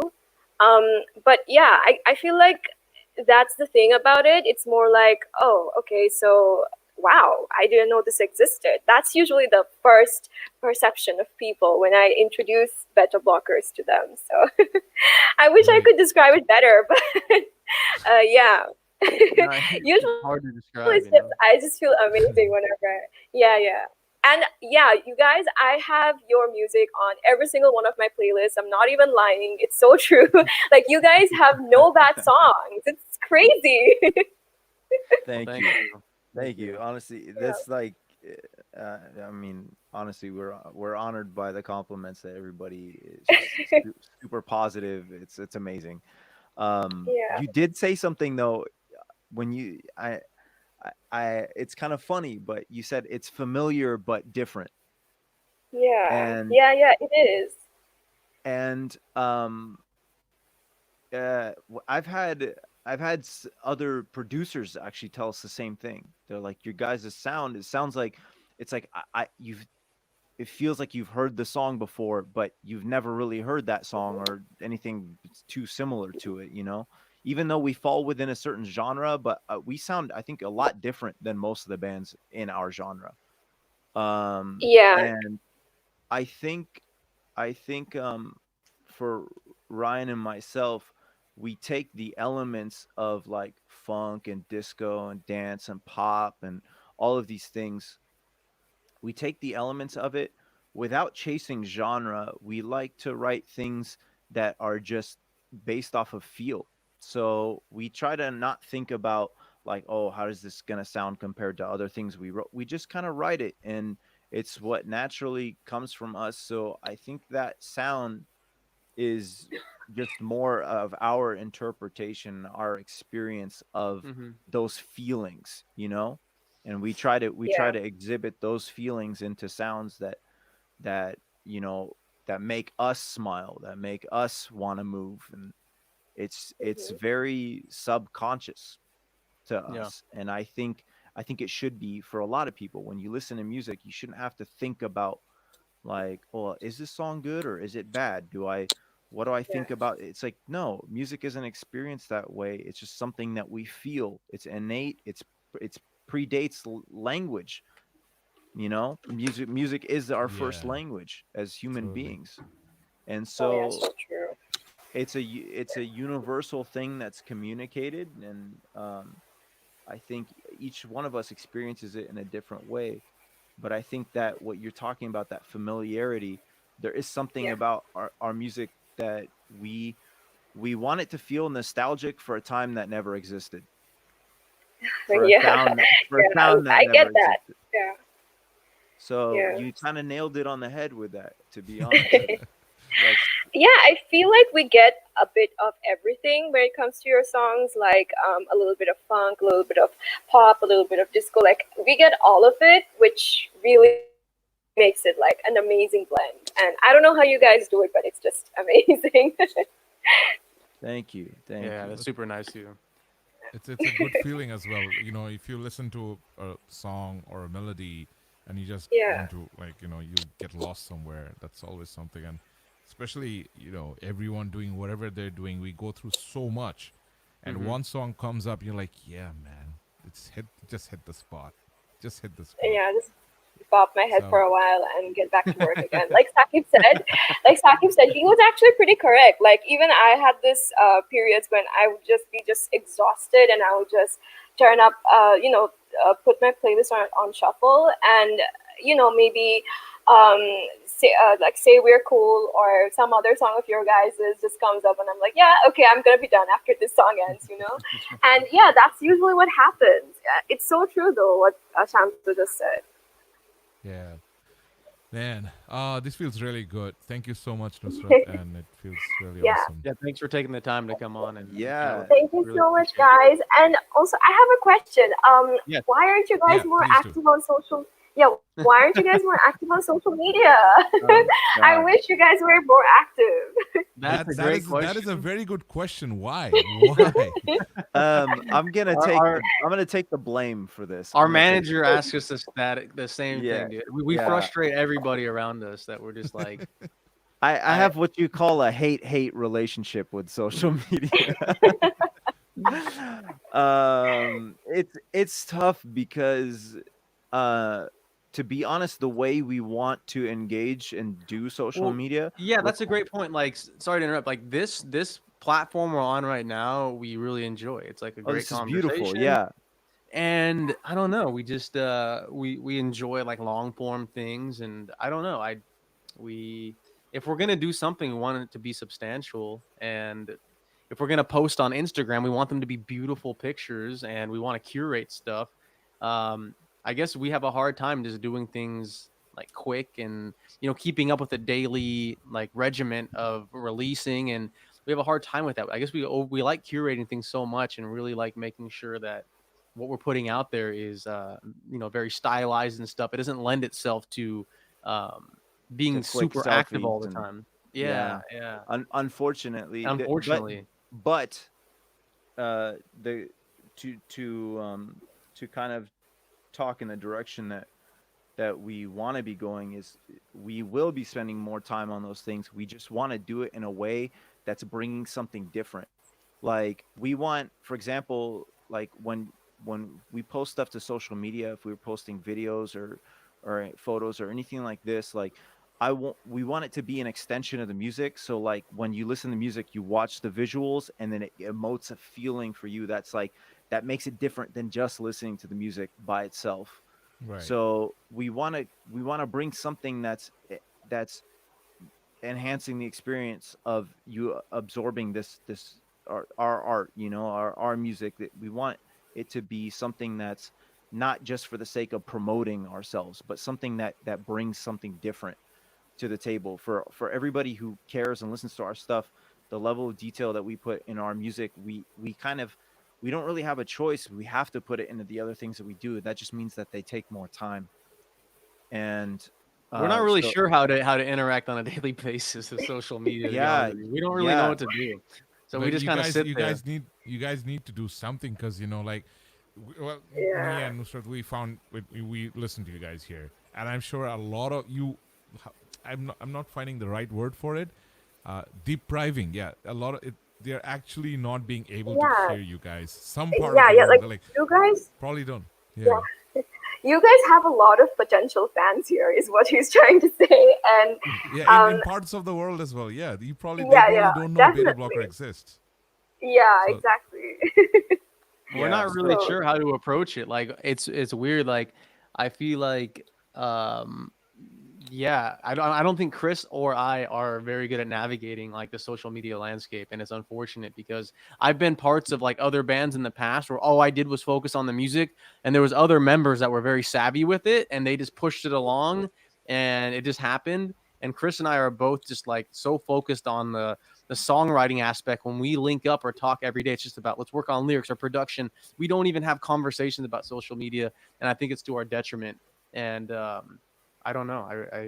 Yeah, but it's We need to something. figure now something out. It's now's such a the great time. tool. It's such a great tool for It reaching really is. people, and honestly, I really do see the value in it. I just, it's hard because you get turned off by the way people use social media also, Yeah, true and that. yeah. so for us, we like to focus on the art first, and then if we the key for us is to make social media an extension of our art in a way that it's not, it doesn't feel like A like promotional an tool or ad. like Yeah, yeah, an yeah. ad, yeah, or just like We're not, content. yeah, we're not trying to put out content. We want to put out something that you guys feel, that changes your day, that makes you, that can lift your mood and make you want to dance, and like our social media needs to be extension of that. And so that's why like this podcast is incredible, because it's a way for us to talk to people and interact in a way that we don't typically do. And we've been toying with the idea of even doing live streams, like Of us, production, yeah, of us producing and stuff different like things that. that can Yeah. also help up and coming artists, and ways to interact with people that way. It's there are things that are coming on the horizon, and sooner than later. But yeah, it's something that we definitely agree that we've neglected for a long time. Well, definitely Yeah, looking well, forward to that. Yeah. yeah. We're not. Yeah, Definitely. we're like a nightmare for like our management or anybody that wants us to really just like excel. We're like a nightmare, you know. Yeah, our manager's pulling her hair out. She's like, "Oh, you guys need to post more." It's Yeah, he should hear this right now and go like, "I told you." I told you. yeah. Oh yeah, I told you so. No, I Yeah, know. Yeah, we just need to like figure out a good way to make that happen. And I guess we've been procrastinating, and we haven't really come up with a good way to make that happen. We've been toying with other ideas, but like, yeah, I think if we can find the right way to do it, I think, and we felt good about it. We're pretty like obsessive. If we found the right way to do it, I think we would be super consistent with it. We just yeah, we need some help figuring out what that means. yeah. So you We guys are have just waiting. Yeah, what's go that? on, it's fine. No, I I was said just that you guys are just waiting for it to click for you guys, for Yeah, how yeah. to work. Essentially. And Yeah, yeah. honestly, actually, I would say over the period of this, especially here in the States, we're still in quarantine essentially, Right. and Yeah. for an indeterminate amount of time. But during the course of this, actually, we've kind of come up with ways to do it that I think will be very good for us, in terms of like something that I think you guys are going to appreciate. So it's definitely gonna take time, and we're finishing our music first and then engaging in that. But I think it's gonna be something that you guys are gonna like. Well, I'm sure Okay. either ways we'll still love it, no matter how you bring it out, because you guys have fans here. So boom, hopefully we'll actually get to see more of it. And I hope more people discover you actually. And those who are hearing Beta Blocker for the first time today, check out all the details in the description below. Spotify, Instagram, YouTube, Facebook, it's all there. Check it, bug them, tell them to drop music, tell them to be more active. Yeah, please, guys. Do that, do that. Man, wow. Thank you once again, Nusrat, and you asked the right questions. And of course, once again, like I told you guys, she's also one of the, well, basically one of the reasons why I have such a brilliant playlist. I don't know a lot of artists, but I get to know because of her. So Yeah, Oh, keep you're thanks to giving me her. way too much credit. keep exposing your friends. No, honestly, that's a skill by itself. There is Yeah. actually, if you lived here in the States, you'd probably be working as an A&R or something of this nature in music, because music selection, being able to It's curate huge. and do things like this, it's so valuable. It changes people's lives around you. Like, you expose them to all these things that are like that have deep emotional impact on their life. Like, Magic. it's really, it is, it's magic. It is Yeah. magic. Yeah. Chris, you're way too kind. That's an overstatement. Like, Shanta is giving me way too much credit for what I do. I But don't think yeah, you, I'm, I don't think you Well, understand send you what it guys. is. I'll send you guys the playlist that she gives me. Then just Yeah. have a look at it. You'll know. Okay, You know what okay. I'm talking Okay. about. Okay. Yeah. That sounds like a good idea. yeah. And thank you so much for having me. I'm so happy. Like, I got to do this with you guys. Thank you so much. Yeah. Thanks for coming on. We Yeah. really appreciate it. Yeah. Alright, thank you. Thanks. And So thanks for I'll sharing leave our it music now. with Baksho. Yeah, Thank you no for sharing your problem. music Like, with your friends and my pleasure. yeah. It's totally an honor. Honestly, like, you guys are just amazing. Even like now that I have talked with you guys, I just feel like I love you guys even more now. So thank you so much for all of this. Oh, of course. Yeah. Likewise. Okay. Thanks so much for hopping on. Alright, Okay. peace out. I'll catch you guys soon. Yeah. Bye bye. Alrighty. Alright. Bye bye. Take care. Bye. That sounded like a phone conversation. Yeah, it did. we're not on visuals right now. Yeah. Hey, okay, bye. Yeah, we'll hang on. All right. See you Anyways, later. We're pretty much at the end of the podcast, but don't want to end it quick. Just want to ask a couple of questions before Mhm. we I say good morning to you guys and good night to ourselves, because wait, no, it's good morning as for us too, AM. 'cause True. after midnight. Yeah. So good morning. Just keep going till the next day. Yeah. So the question is the mask. I haven't asked this the whole time. What's up? Oh, okay. So why the masks, masks? actually, yeah. So Ryan and I, when we started doing kind of pop music, we were trying to subvert pop a little bit, because that is what we're doing. Like, it is a type of pop music, but we don't. There's this idea of like bubblegum pop, and like kind of what it is. It's just like very commercial music, and we like how pop music is produced and like how catchy it can be. We like that aspect of it, but sometimes the context and the way it's delivered feels disingenuous. And it seems to be about celebrity, and it seems to be so much about this like look at me attention. Like, we sell an individual and they're packaged and marketed as this person. Right. And we wanted to separate our personhood, like our individuality, our ego, from who we are, from our persona. And we want to just embody our music as a persona on stage, and we wanted to create a way for people to experience just our music. I feel like there's a lot of bands who've done this in the past, Dead We also Mouse, wanted to make like it kind of Marshmello, fun, Daft Punk. Yeah, and it's Because- fun. You get to Yeah, express 'cause- a lot of. Yeah, Go there's a ahead, lot Ryan. of bands that were just kind of wearing streetwear and stuff, and we wanted it to be, like more Immersive. fun, more immersive. And it's like you're coming to see a group, or it's not just me chilling in jeans and like a t-shirt, which is cool. But yeah, it's just it's part of the whole package. But also, like Chris was saying, we want to kind of subvert pop music and kind of get or take it in a direction where it's not, you know, so ego driven and like all about, you know, honoring me as an individual. Right. You know, it's just kind of a multifaceted reason why we're doing it. Yeah, yeah. And so it kind of, by the way, maybe this explains the lack of social media presence a little bit more too. Um, because it's a tough balance between those two things. It's like, you know, the reason we wear the mask is so we're not driving our ego into this whole thing. And Say hi to the whose is that? whose dog? Was Yeah. that your dog, Ryan? Yeah. Possibly.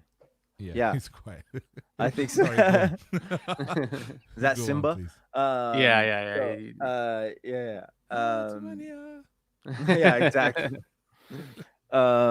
So yeah, the other aspect of it is you know, we have a lot of visuals and things that we actually have planned that we haven't released this stuff yet, but we want people to be able to show up to shows and like costumes and like, you know, it be like sort of we want people to be able to escape just the like how mundane like and how sort of negative and weird life has kind of gotten, especially recently. You know, we were so focused on these things, and when we come out of this, we want people to be able to express themselves in ways, and sometimes the masks are a way to express your inner self more than actually just being there present with your face. It's like you can go wild and you can be an embodiment of the music in that way. And I think it's really cool. Like I think a lot of artists have done similar things, and I personally resonate with the way that it can be done. Like even like looking at Elton John and Queen, and it goes as far back as Liberace. You know, like He's having fun with his dressing up and yeah, it's just like it was an experience.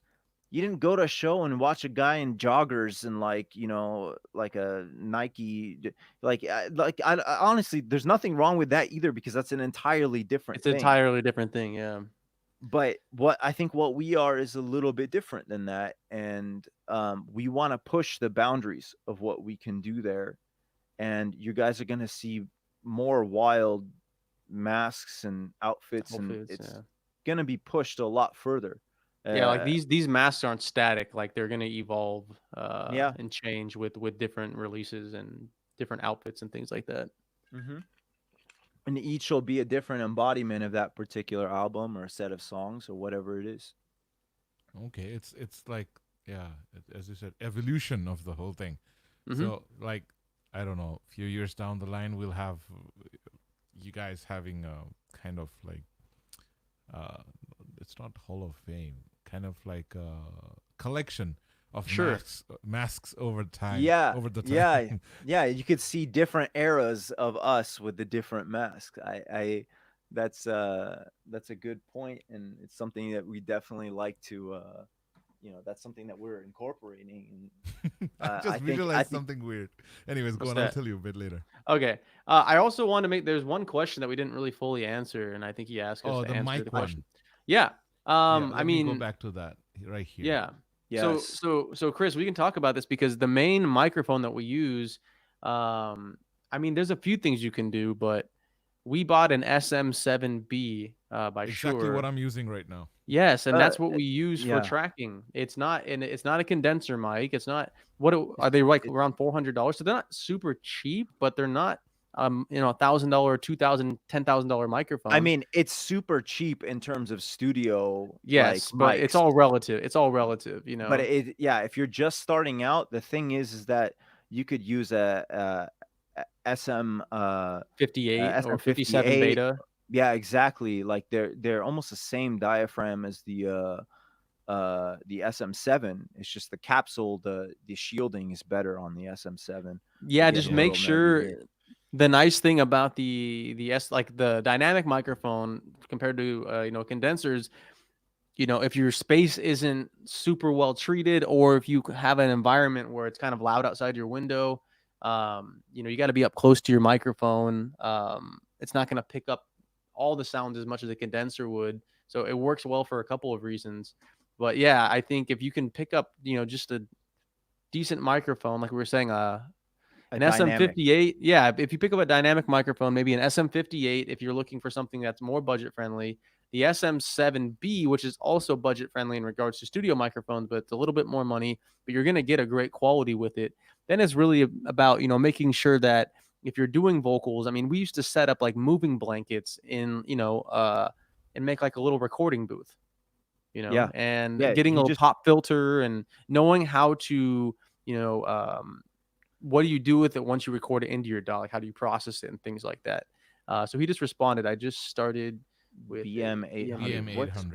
What's the BM800? I don't know. BM800 is I think it's probably a Chinese product. I'm not sure. Let me check. It looks like it's a USB mic. It's, okay. Yeah, so it's quite cheap actually. Yeah, it's about about $50 mic. $8. $8. Okay. Yeah. So wait, no, that's not right. Yeah, I'm seeing BM800 Xingyu condenser. So it's like a Chinese made condenser microphone. So okay, with the condenser, make sure you have like hang up blankets around you. And I would do it in a way where the blankets are spaced off of the walls and closer to you. Like, even another way to do it is literally like have your mic stand with a blanket over your head and your body, and then like put it over the mic stand, but not touching the mic. So like you could put a mic stand behind your microphone, behind the condenser, and the blanket just goes over you and over that. And I'm not joking. We've been in like hilarious recording situations where we just needed something like this, you know, like you're in a cabin or something and you're writing and you just need very quick treatment. It works really well, like better than you would ever think that it should work. Yeah. So that's key, making sure you're not getting all these reflection points, you don't hear the room.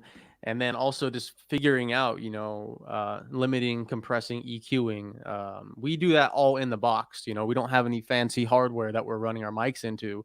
Chris has got a really nice interface, which can be helpful. But, you know, like, do you have any recommendations, Chris, since you're the one tracking vocals?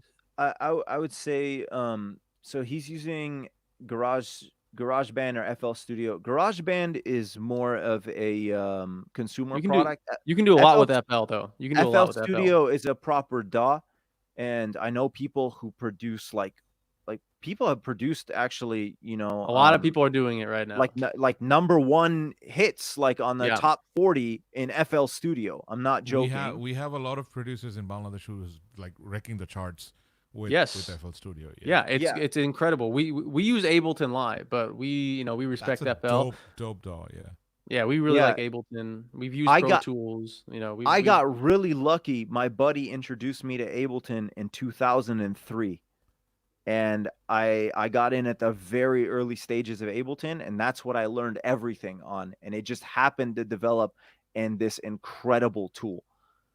And it's great because I was on Pro Tools and I switched over to Ableton. I like it so much. But you can do a lot with FL. So, but regarding like once you have your mic, Chris, and you're going into your DAW, like do you have any tips for? I go DI. Just make sure you have enough gain. If you have a good interface, you should have enough gain. And honestly, even the budget interfaces now have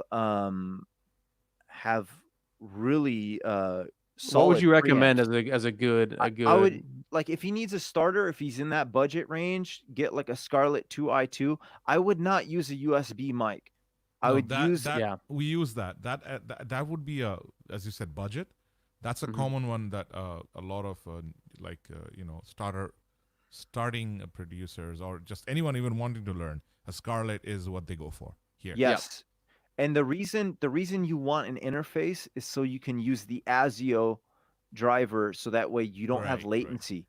It eliminates latency. Latency is a big issue with recording. If you want to get good feel, if you want to lock yourself into the groove, you need to make sure you're recording with no latency on the track. I don't know how good the latency is on the USB mic, but it's something that you need to look into, because you're essentially limited by the capabilities of your operating system at that point. Yeah. Like So for example, right now I'm not using like like a Scarlett. I'm using a Boss RC loop station, RC505, oh, and that interesting. is connected to my laptop, Yes. while my SM7V is connected to the looper, and Oh, that's crazy. there's no latency. It's actually pretty good. Yeah. Yes. Yeah. So that has its own driver, which is then operating at no latency outside of the Mac or Operating Windows system. environment. Yeah. Yeah. So the thing is, the OS, the way it handles audio in both OSs is not great, to be honest. I think it's Mhm. maybe a tiny bit better in Mac, even though we're Windows users. Yeah. Yeah. But I never use the built-in sound card or anything like this. And it's Yeah, you just something definitely that, need an external one for sure. yeah, yeah. Yes.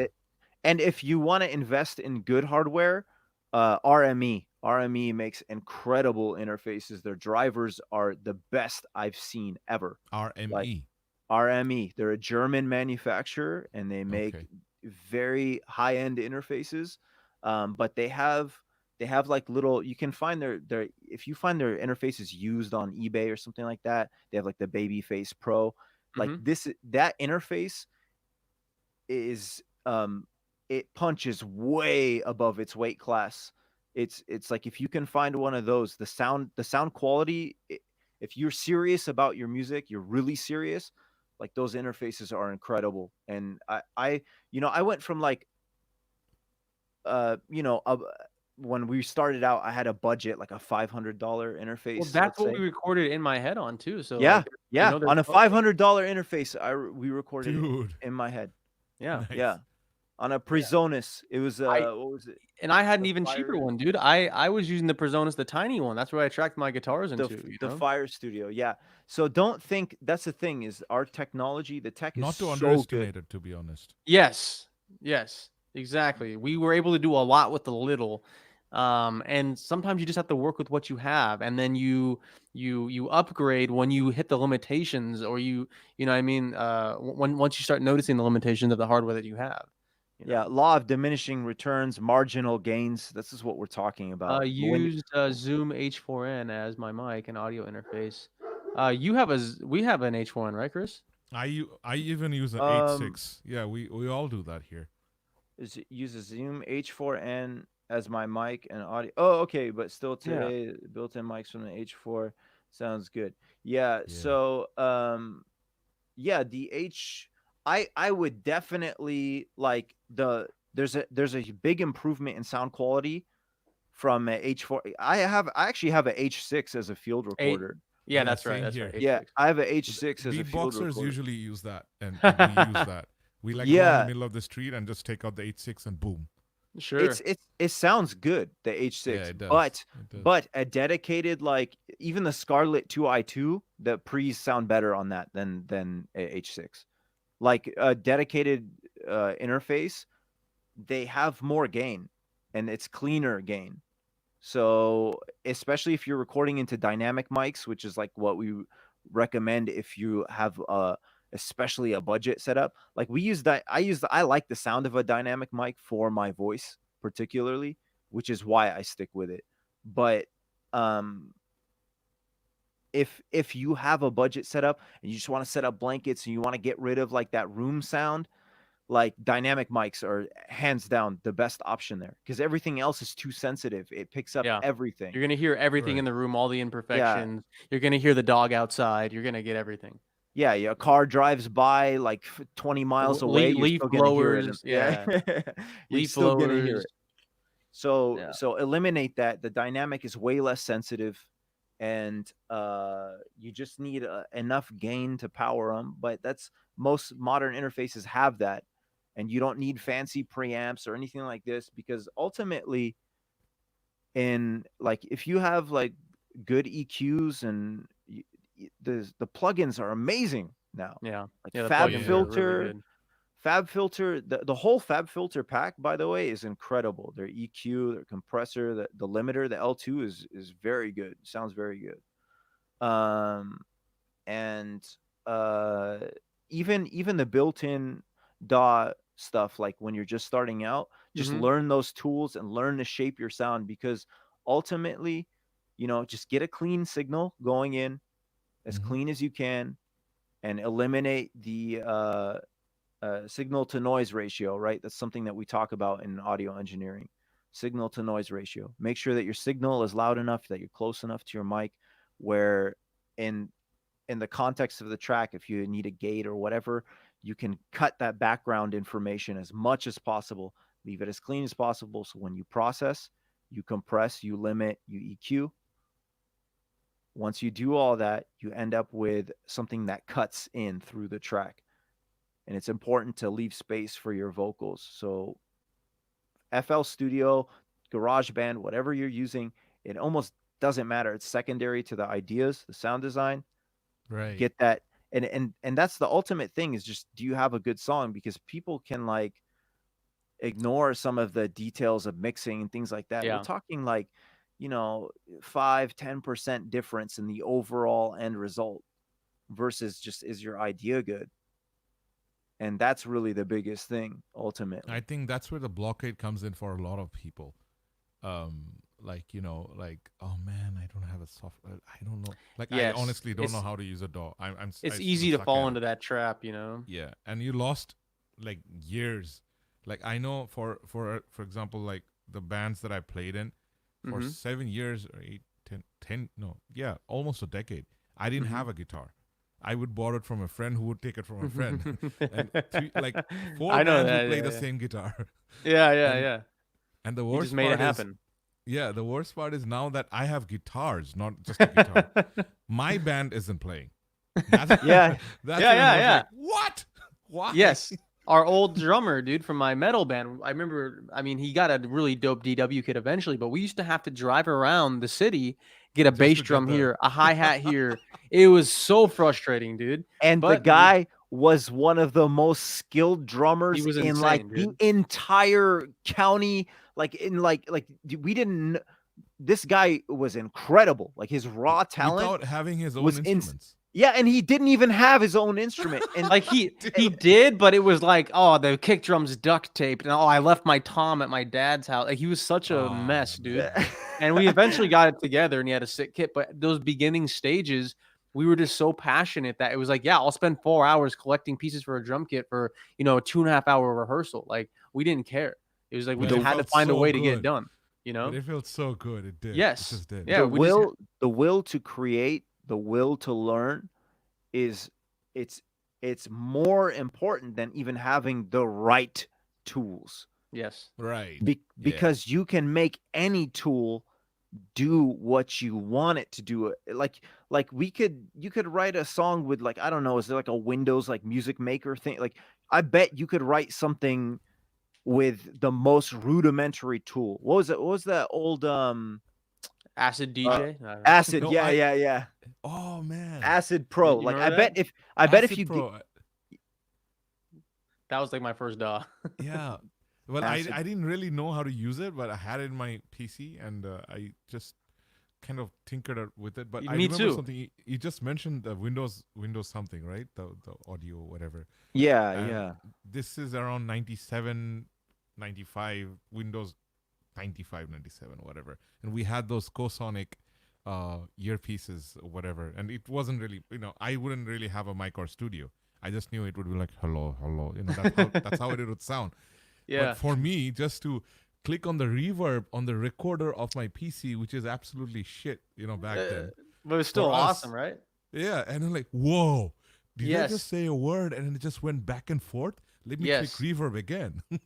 Yeah, dude, we used to pitch shift. We'd pitch shift. It was funny. You'd pitch it up like an octave, and you're like, oh, it sounds hilarious. Just like little things that were just like fun to mess Yeah. around with.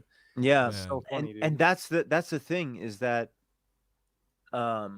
like, I've heard people record guitars, like acoustic like guitar iPhones. on their iPhone, and then put it into a song that was released, that's like a commercial like a actually released. Our buddy track. Roman, he's a French producer, and he records a lot of shit on his iPhone, and he's very talented, and it sounds good. He'll Yeah. record little ideas just on his iPhone, then import it into his Ableton set. It's really bizarre. Taking the No. time to learn your tools in and out is also another thing. Like, not being afraid. You're like, oh man, like this is too complicated. It's like, well, do you want to write music? If you do, then learn a tool, stick with it, and learn to express what you're trying to do Right. with that tool. And that's all you need to do. That's it. Man. Oh man, you just reminded me of so many things. I just want to quickly share an experience that I had. So when was this? It was 98, was it? Or something like that. 99. I went to India. So I went to a place in Kolkata. That's the west side. That's West Bengal. No, now it's Bengal. Anyways, so I went there and like it wasn't in the city. It was like far off into a small town. And I wanted to use the internet. And obviously back then it was more of the dial-up thing. The whole thing. And that, I loved hearing that. And there were times I would stop the modem, like cut it off and listen to it again. Yeah, it was a cool sound, man. I actually got, kicked off for that for many places. Because I didn't know how to. Obviously, now you could just take a phone and record that and do something with it on the go, on the fly, whatever. Yeah. Like Rihan just said, Charlie Puth does that as well. He uses voice notes and even named his album Voice Notes. Yeah. So that guy is talented. He's very talented. He's mad talented. My God. Yeah. Hitting the notes. As people say, he's pitch perfect. Like, he does. I've seen him exhibit perfect pitch. He does have it. Yeah. So crazy, man. So I went to this place, and the only thing that I didn't actually go around going like, hey guys, I know a lot about computers. I didn't. I just my skills were my skills, whatever it was. I just typed a bit faster than the people around me.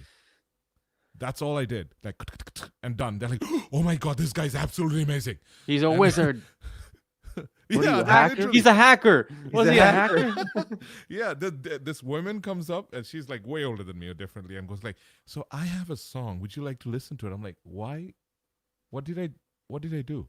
So she took our software. Now it's called application app. Cool Edit Pro.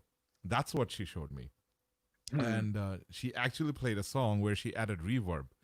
I'm like, "What is this software?" I didn't know anything about it. So I heard her, and he was actually good, but I didn't know what to say. I said, it's great. She's like, yes, someone who knows computers said it's great. So went back home, found the software, and I started tinkering with it. And that was good memory. Like, wow. That's crazy, man. Yeah. What a weird like interaction, dude. Good thing you can, Good thing you can type fast, Yeah.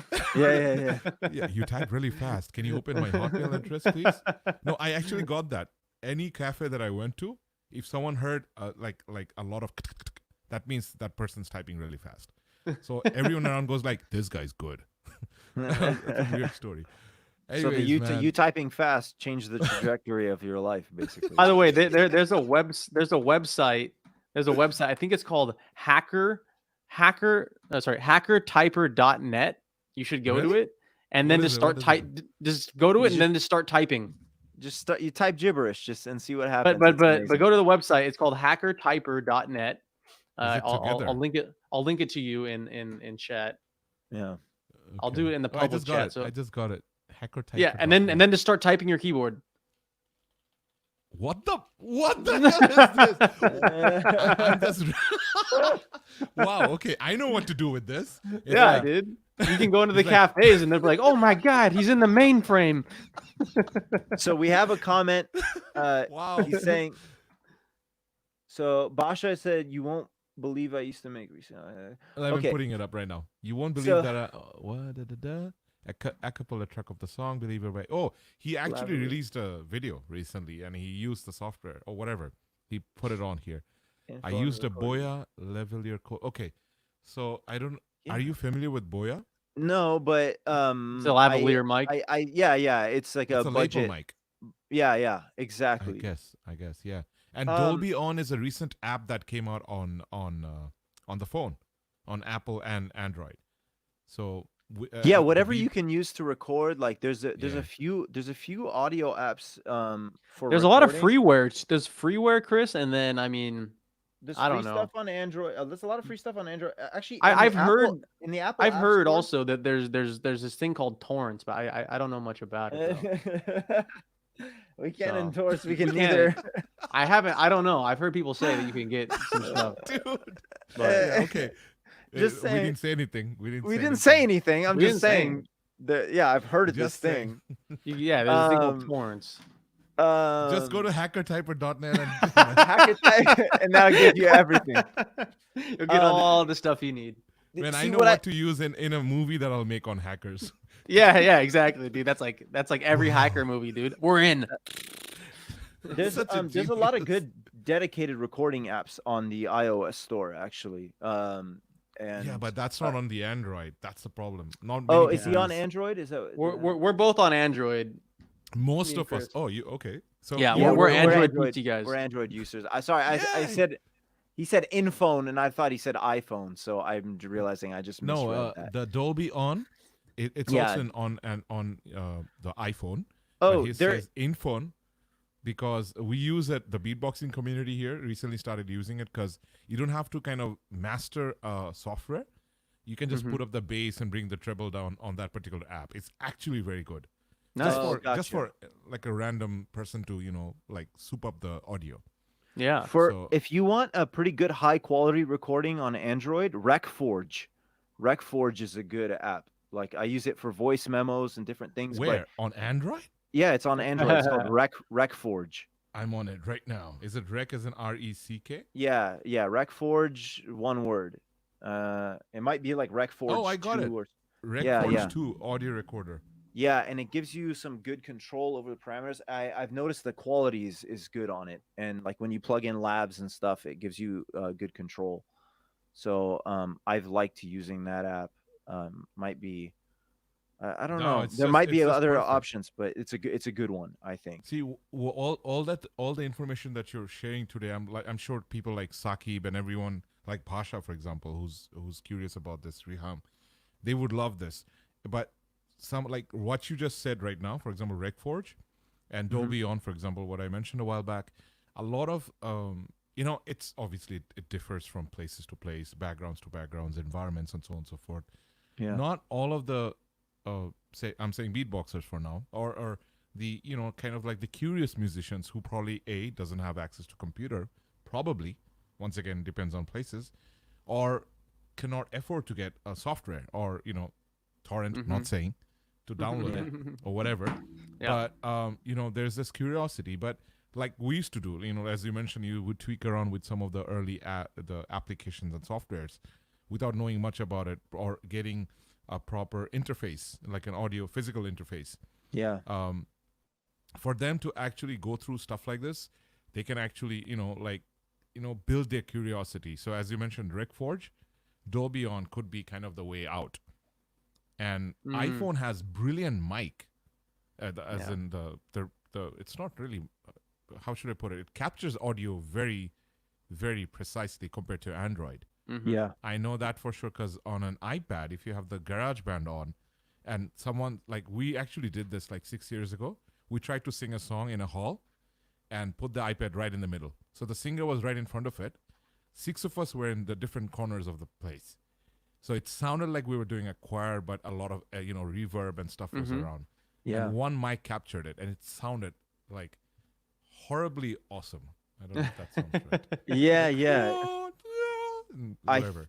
I think you're right. Like Apple, the way they prioritize sound is it's better. Like the headphone output on the iPad is like better. It sounds better than my Android devices for sure. Like hands down. And even the speakers and everything, like they really prioritize that aspect of their design. And so like for that purpose, if you're using your mobile device for that, I don't know, it's tough. Like I use a Pixel and I like that phone, but I still think the iOS stuff is better at that for some reason. No, that they're good except for the expensive part. They're Yeah. actually really good when it comes to stuff like this. Yeah. I just wish Android had that, but it just doesn't actually. That's the problem. There's certain like details that they kind of cut corners on at times. Like I don't know, like the Pixel has actually very good sound quality. I've also Yeah. noticed that. I got So a Pixel 3a and I like it. I think the playing field is getting leveled, but I think on the OS level, the way the Mac handles audio is better than Android. Yeah. That's the one thing, and I don't don't like that because I use an Android device, and so it bothers me. But You use Android and Windows, bro. Yes. yeah, Not even using Android and anything Windows. Mac. Yeah, I do have an iPad because I actually use there's a few apps on the iPad like Touchable where you can create a touch interface for Ableton and like Right. control stuff with touch, and it's nice being able to use that kind of stuff. There are tools that the iPad has that are actually great for audio and music making. You And even as a have that Seaboard thing. You know what that is, right? The Yes. Seaboard, right? yeah, There's yeah, an app for it on Android and iPhone, or sorry, iOS. that sort you of can actually simulates the play that. keyboard. Yeah. Yeah. And also, since you use Android, I'll give you something if you're into the Chaos pads. I'm sure you know about that. Oh yeah. There's a Chaos Pad app for The Android. Chaosillator. Yeah. It came Yeah. out free for a month because of the pandemic, and they're like, "Hey, take it." I'll send you the link. Anyways, The mobile music making tools are getting good. Yeah. Like they're not like, I think as a professional you could like, actually there's a few I know actually Oliver, there's this artist in kind of the new disco scene, and they use mobile apps for some of their sound design. Yeah. It's What? and Really? their Yeah. shit sounds so good too. Yeah. Yeah, their sound design is excellent, and I know they use like certain mobile synths and drum machines, and like I've seen it as part of their process, and it's actually really interesting as like a professional tool. Like if you can process the sound properly and you get compression and all of that, you just take the sound outboard from your iPad and put it into your audio interface, and boom, like it's a workable sound that sounds good. So it's not like the tools are any, it's not like it lacks the processing to run a synthesizer or something like this. It's not like, these tools are incredibly powerful. So the excuse of like, I don't have the right tool or any, you can make music on everything. You know, that Yeah. we're at the point now where the tech is so saturated, the tools are readily available. It's not But like, there is a What- problem. yeah, what's that? It makes you more lazier Because it's there all the time. because Yeah. it's right there, and we don't have to go 3.5 hours for a drive. To the and, studio. like, get a pedal. Yeah, exactly. You're Yeah. like, oh, I have it here. I'll do this tomorrow. 14 years later. And you're Yeah. like, oh, okay. I can relate to that. Yeah. Yeah, Is that why you guys haven't dropped the song yet? Guys. No, I Um, would say We've been I writing would- nonstop for the last 2 Yeah, years. We've yeah, got yeah. So many songs. if people understood how long, how much time we spend working on music, like, so Every when day. you say that, I understand the sentiment, but I don't understand the reality of it, because for me when I wake up, the first thing I do is I'll open up Ableton at the beginning of the day. I'll just listen through Mm. like stuff I recorded the day before, and the sooner you get your day started on music, like the more likely you are to write something. So Right. if you can just wake up and get started right away, I know not all of us have the opportunity to do that, but like even like when you get home from work, if you want to be a musician, like if that's what your goal in life is, You'll get once to you do get- it. You'll just do it. once you get off work, Yeah. the second you get home, Ryan and I used to, when We'd we were say- working other jobs, we would say spend 30 minutes at least, and usually what happens, so like if you're extremely tired, you at least do 30 minutes or so, but generally what happens is you end up spending 2, 3, 4 hours. You get hooked into it, but just try at to make it. least. Yes. So you try to make it a goal. Okay, I need to at least do 30 minutes a day, because that's not that long. And Mhm. then that's something you can do every day. And then typically what happens is you do longer, but if you've had an incredibly hard day, you still did 30 minutes and you're still inching forward in your projects. So it's just really important to try to be as consistent as possible. It also helps to have a writing partner where I can call Chris up and be like, hey, let's do this. Like, you know, you can bug each other and push each other. Yeah. When the other person's in a slump, you can pull them out of it. Or the other person's in a slump, you send them a really good idea and invigorates them. And it's they, really yeah, helpful to have they can't help writing but come partner. up with ideas to it. Yeah. Teamwork. Well, I would say support. when two things actually that are kind of interesting. When Ryan and I started out, you know, obviously we were working our other jobs and doing what we needed to do, and we would still meet up after work. We had a lockout space, which is like a rehearsal space, and we would spend all night, like till the morning. Like the sun would come up the next day, and we go to work the next day super sleep deprived, and always showing up late, just like getting 2 hours of sleep. I'd show up sometimes, like, this is terrible. I would show up like 45 minutes late to work.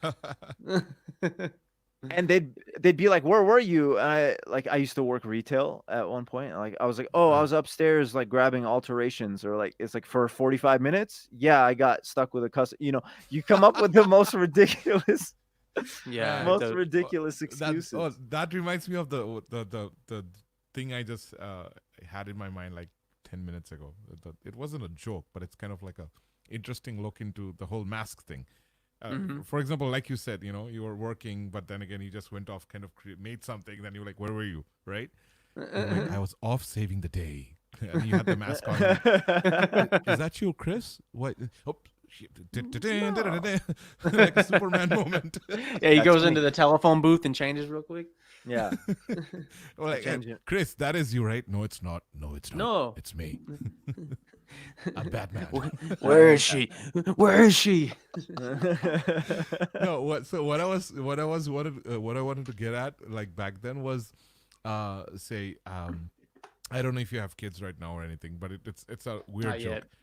Okay, so when you're 50, 60, whatever, hey granddad, what's that thing in the closet that I saw that day? Like, and suddenly the grandmother comes in and is like, sit down, I'll talk about your grandfather. He was a hero. Like, what? Oh my God, Great Crusader. Like, I don't know, like a random imagination from the kids. Yeah, like, he's on my lap. So many masks. That's a story for another day, young child. He was a masked musical hero writing music into the late hours of the night. Oh man. Watching a video of you guys on TV and going like, I like this band, and in the back you're like, yeah, that's great. You don't know who that is. That's me. I like that band too. Yeah, wow. Man. Yeah. No, it's you know, that's the thing. You know, a lot of us we can have very complicated lives, but taking the time to pour into, you know, these things that are our creative outlets. Like, life is not the same if we don't have musicians and artists. True. And these, like, that's the best part. My favorite part of life is watching a movie that I love, or like listening to a song or podcast or YouTube video, anything, all that stuff, man. All these things enrich our lives, and if you're the type of person that feels the need to create and share those things, you have to do it. And if you have that drive within you, you like, don't let anything get in the way of that. Don't let some if you're like, I'm not a technical person, but I have to be technical to do this. Learn it. You'll learn it. Who cares how long it takes? If you feel the need to express that thing, don't let it fester inside you and be something that you're like, oh, you know, 20 years ago, I should have done this, because you're always going to look back and like, if only I'd started this 10 years ago, and if only, and like, the thing is that just start whenever it is that you think even if you think it's too late, just start it. Just start doing it. There's no too late, because you're going to look at it 20 years from then and you're like, oh, I had all that time, I could have started then. And then, like, you can't ever think there's a too late or anything like that. And you will invest the time. You will find the time to make it work. When we started doing our remixes, Ryan and I would tag team, essentially. Like, I'd be up for like 8 hours working on the remix. I'd go to work, or I'd pass out or whatever. And then Ryan would continue on the same computer, and we'd essentially like go until we were done, because we were often on really tight deadlines, like literally working like 16, 18 hours nonstop until like one of us would pass out and the other person would continue working. Oh man, I know that feel, but But the result in the end is like, whew, yeah, that felt good. It feels worth it. It just does. Yeah, Somehow it feels worth it. It sounds absolutely exhausting, and it is, and yet you keep doing it over and over again. And why? Why? Because you have this inner need. It's inside of you. It's this thing that needs to get out. And if you don't let it out, you will become depressed. You will become like this is why people have like a hard time. They hate their jobs, this and that. It's because there's something inside of them that's telling them to do something else, and they're not listening to it. Right. Yeah. And I know not all of us get to do that thing that we love to do. Not all of us get to, but if you feel the need to express yourself in that way, you have to find a way to let it out, even if it's just for fun or whatever. Just make the time for that. It's important, I think. Yeah. I absolutely agree with that. And what better time for you to say this than now? Because everyone's home, bro. Yeah. Everyone's home.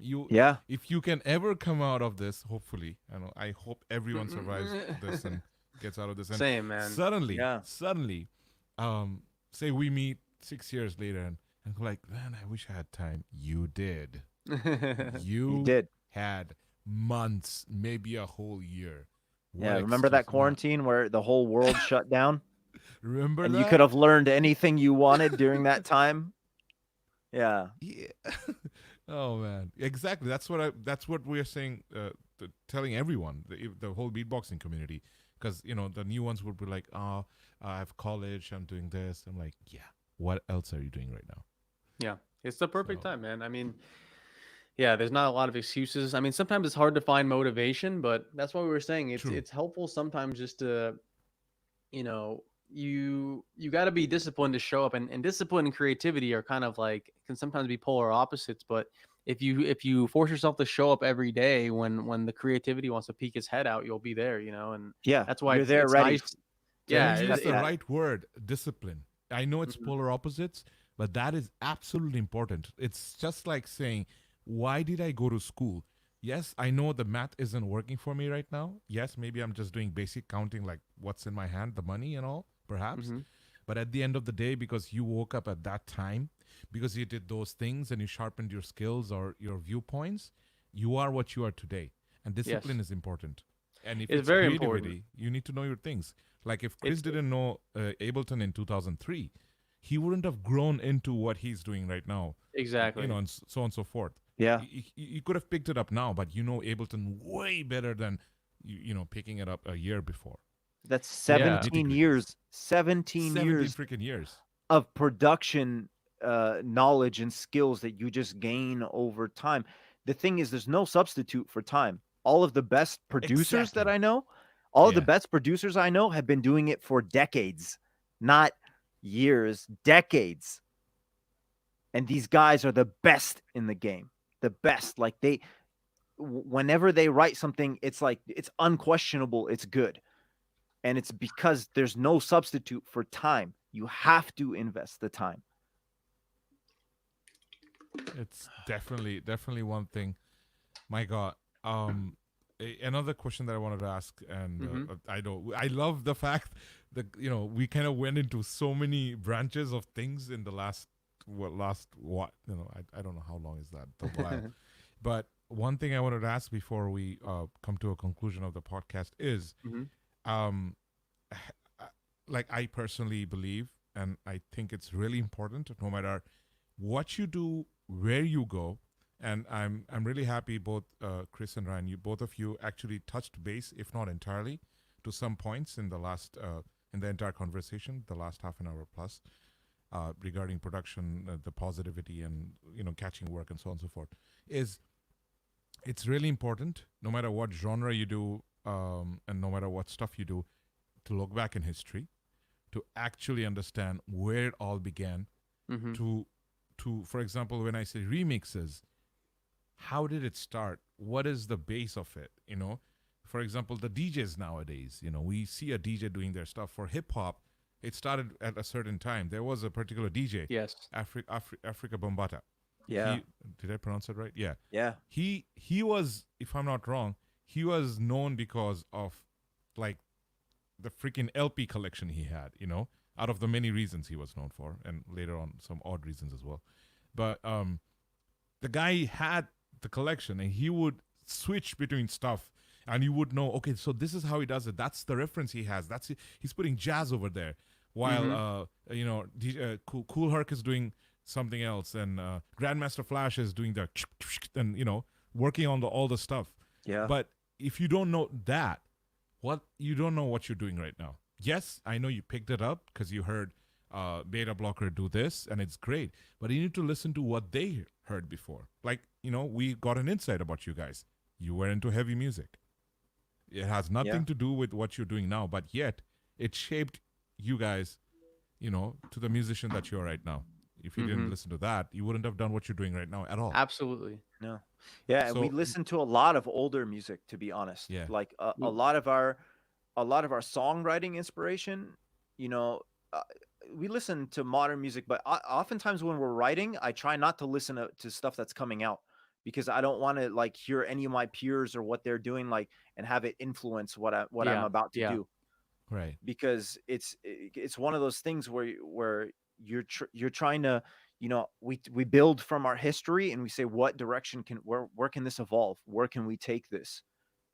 If this person was alive today, how would they be writing music? Like, I'm heavily inspired by Quincy Jones, Dude. and legend, man. obviously a legend. That's how I actually started using the SM7.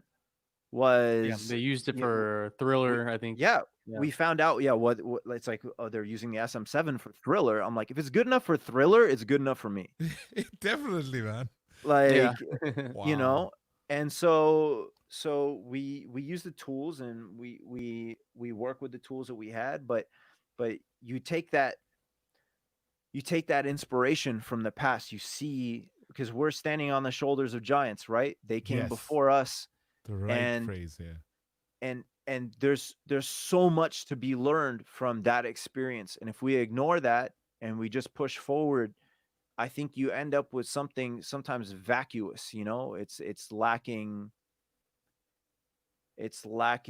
I don't know, perspective. It lacks It's meaning. lacking a lot of things, man. Yeah. One weird example. I honestly don't know who created it. I don't think anyone does. Does anyone know who created the wheel? Oh, Yeah, some I don't know. Someone with a like some name like that. God knows. Neanderthal. Yeah. So Yeah. like, who knew thousands of years later there would be cars, or like carriages, whatever. The wheel revolutionized. I'm just saying it like metaphorically.